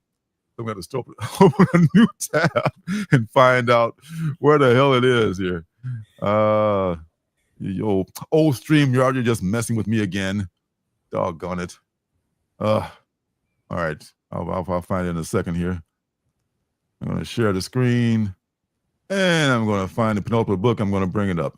So this week, that book is called Benjamin. And you know what? God bless them. The folks that made Benjamin actually made a trailer, you know, and they didn't like badmouth any other books in this thing saying it makes them limp. So there you go. Let's take a look at that trailer for Benjamin, as last week's guy did, and see what it's about.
Extraordinary. Extraordinary. Yes. That's what it says there. And it's all good, Jenny. It's all good. That fit right in. Somehow it didn't. I didn't even notice anything strange about that comment. I thought you were conjuring some green spirit or something. I don't know what was going on. But anyway, it was pretty funny. Yes. Woo-wee. This is a bit of a thing here. In one LA motel room, a cosmic quest is about to begin. Edgar Allan Poe, my dyslexia told me. Edgar Award nominee and Philip K. Dick Award winner Ben H. Winters unraveled a 3-part prestige format series exploring the hallucinatory second life of a brilliant author who imagined our desperate future, but never imagined he'd become part of it. More than just a writer, more than just a science fiction icon, Benjamin J. Karp was a cultural revolutionary. Across 44 novels and hundreds of short stories, including the counterculture classic, The Man They Couldn't Erase, Karp pushed the boundaries of literary respectability for the sci-fi genre and his readers' perception of reality itself, until decades of amphetamine abuse and Southern California excess finally ended a mind-bending career that always just escaped mainstream success. He died in 1982. Until 2025, when Benjamin J. Karp awakens alive in a burned-out motel on the fringes of Los Angeles. He remembers dying. He knows he shouldn't exist. Is it a dream? A robot? A ghost? A clone? A simulation? In his own time, Karp pondered all these scenarios intensely throughout his fiction, and now, as he tracks from Studio City to Venice Beach and onward into the paranoid sprawl of 21st century Los Angeles, he will be called to investigate his greatest mystery yet, himself. Watch out for those troops, though. In the tradition of Philip K. Dick's Scanner Darkly and Thomas Pynchon's Inherent Vice comes a uniquely fascinating and hilariously deranged excursion into the metatextual nexus where existence and oblivion, past and future, genius and madness, and glitter and grim reality all meet just beyond Hollywood Boulevard, which is a spot where you can get some action, if you know what I mean. If you're lucky, you got $20. All right, so damn, that's quite a thing there. It looks a little bit like Frasier, a little bit like Kelsey Grammer. I'm thinking, am I off base on that? I mean, I guess I see it, yeah. This is Malachi Ward's variant, and it says prestige format. I'm not mistaken, right? So, but it's only $5.99. So it's Leo Max. You know Leo Max. Because I forgot to mention Leo Max is the writer, is the author. Jesus Christ, I'm so tired. Leo Max is the artist on here. I wonder if this is semi-biographical or autobiographical. Was Ben H. Winters, he just by chance named the character Benjamin? Not sure. Not sure at all. But that sounded kind of trippy and very original. So that is your penultimate book. You gonna pick it up? That's a maybe. If I see it, I may not see it, but that's a maybe. Yeah, it's kind of trippy. Yeah, it is. It is indeed. All right. Well, I think it might be. Have I mentioned him before? This very live stream here. Oh, you mentioned. Oh, I did. Oh, yeah, I did do the Dr. Fraser Crane, you're listening thing. I didn't even think about that. You must be on my mind for some reason. I don't know. Hey, that's your penultimate book. Like it or love it, it's Fraser Crane. I'm listening. All right, moving on. The final book. We moved down the line here past all the other ones we'd already looked at and wrap this baby up. Bitchcraft notwithstanding. You never heard of me. A pretty cool cover, actually. I know nothing about it.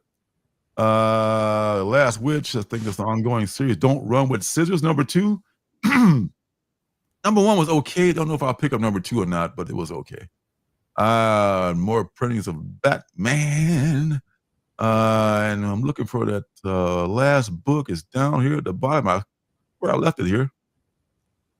Did it not come out? Is it not going to come out? Is it that low of a print run or not sure? Oh, when all the Naked Lady books started coming out, you know it's so you may have missed it. Where are you, last book? Is it next week? Ooh, look at that.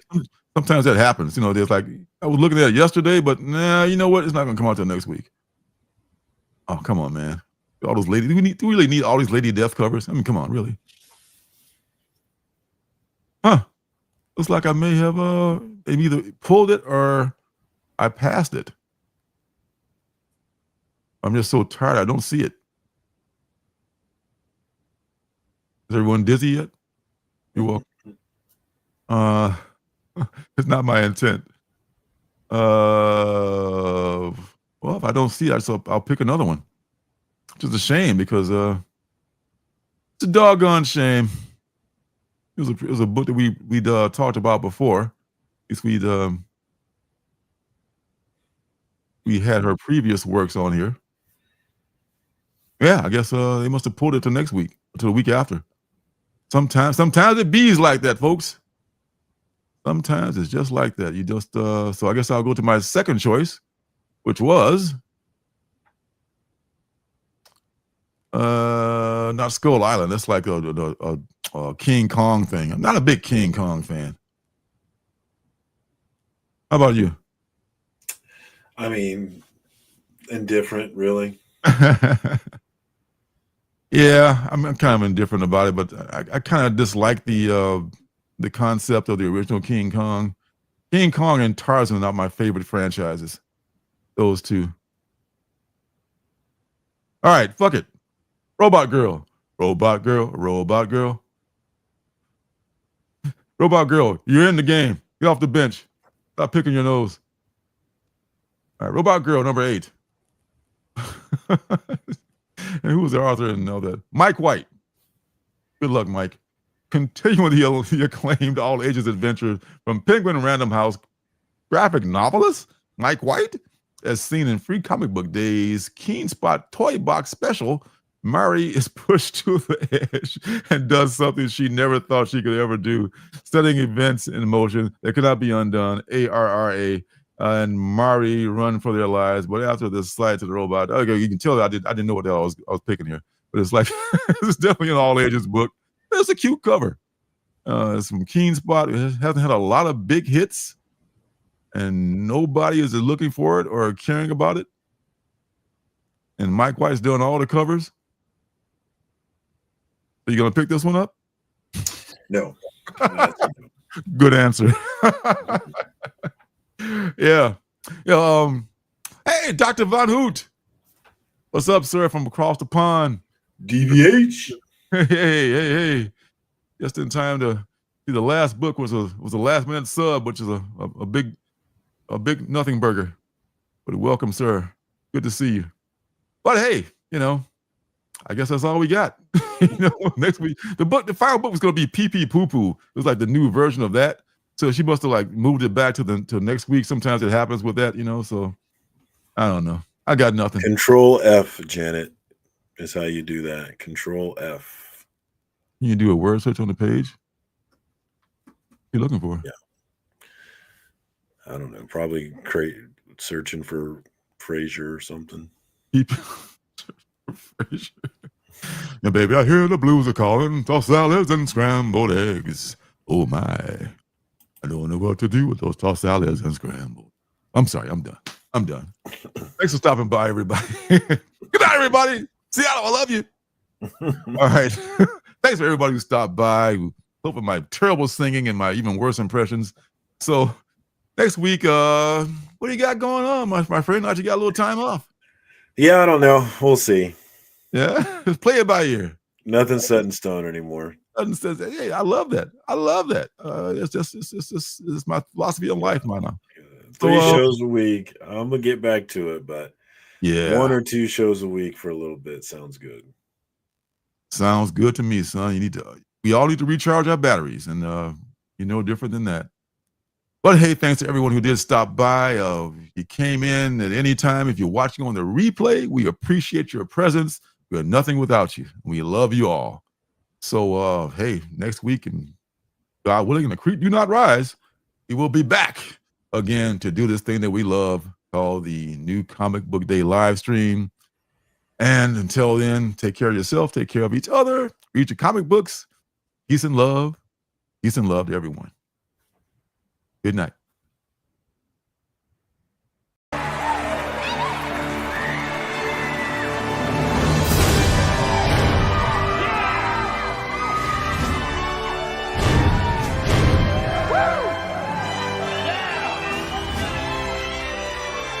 We love you, Denver! City by the Bay! John Denver! Is a fire really necessary? Ask them.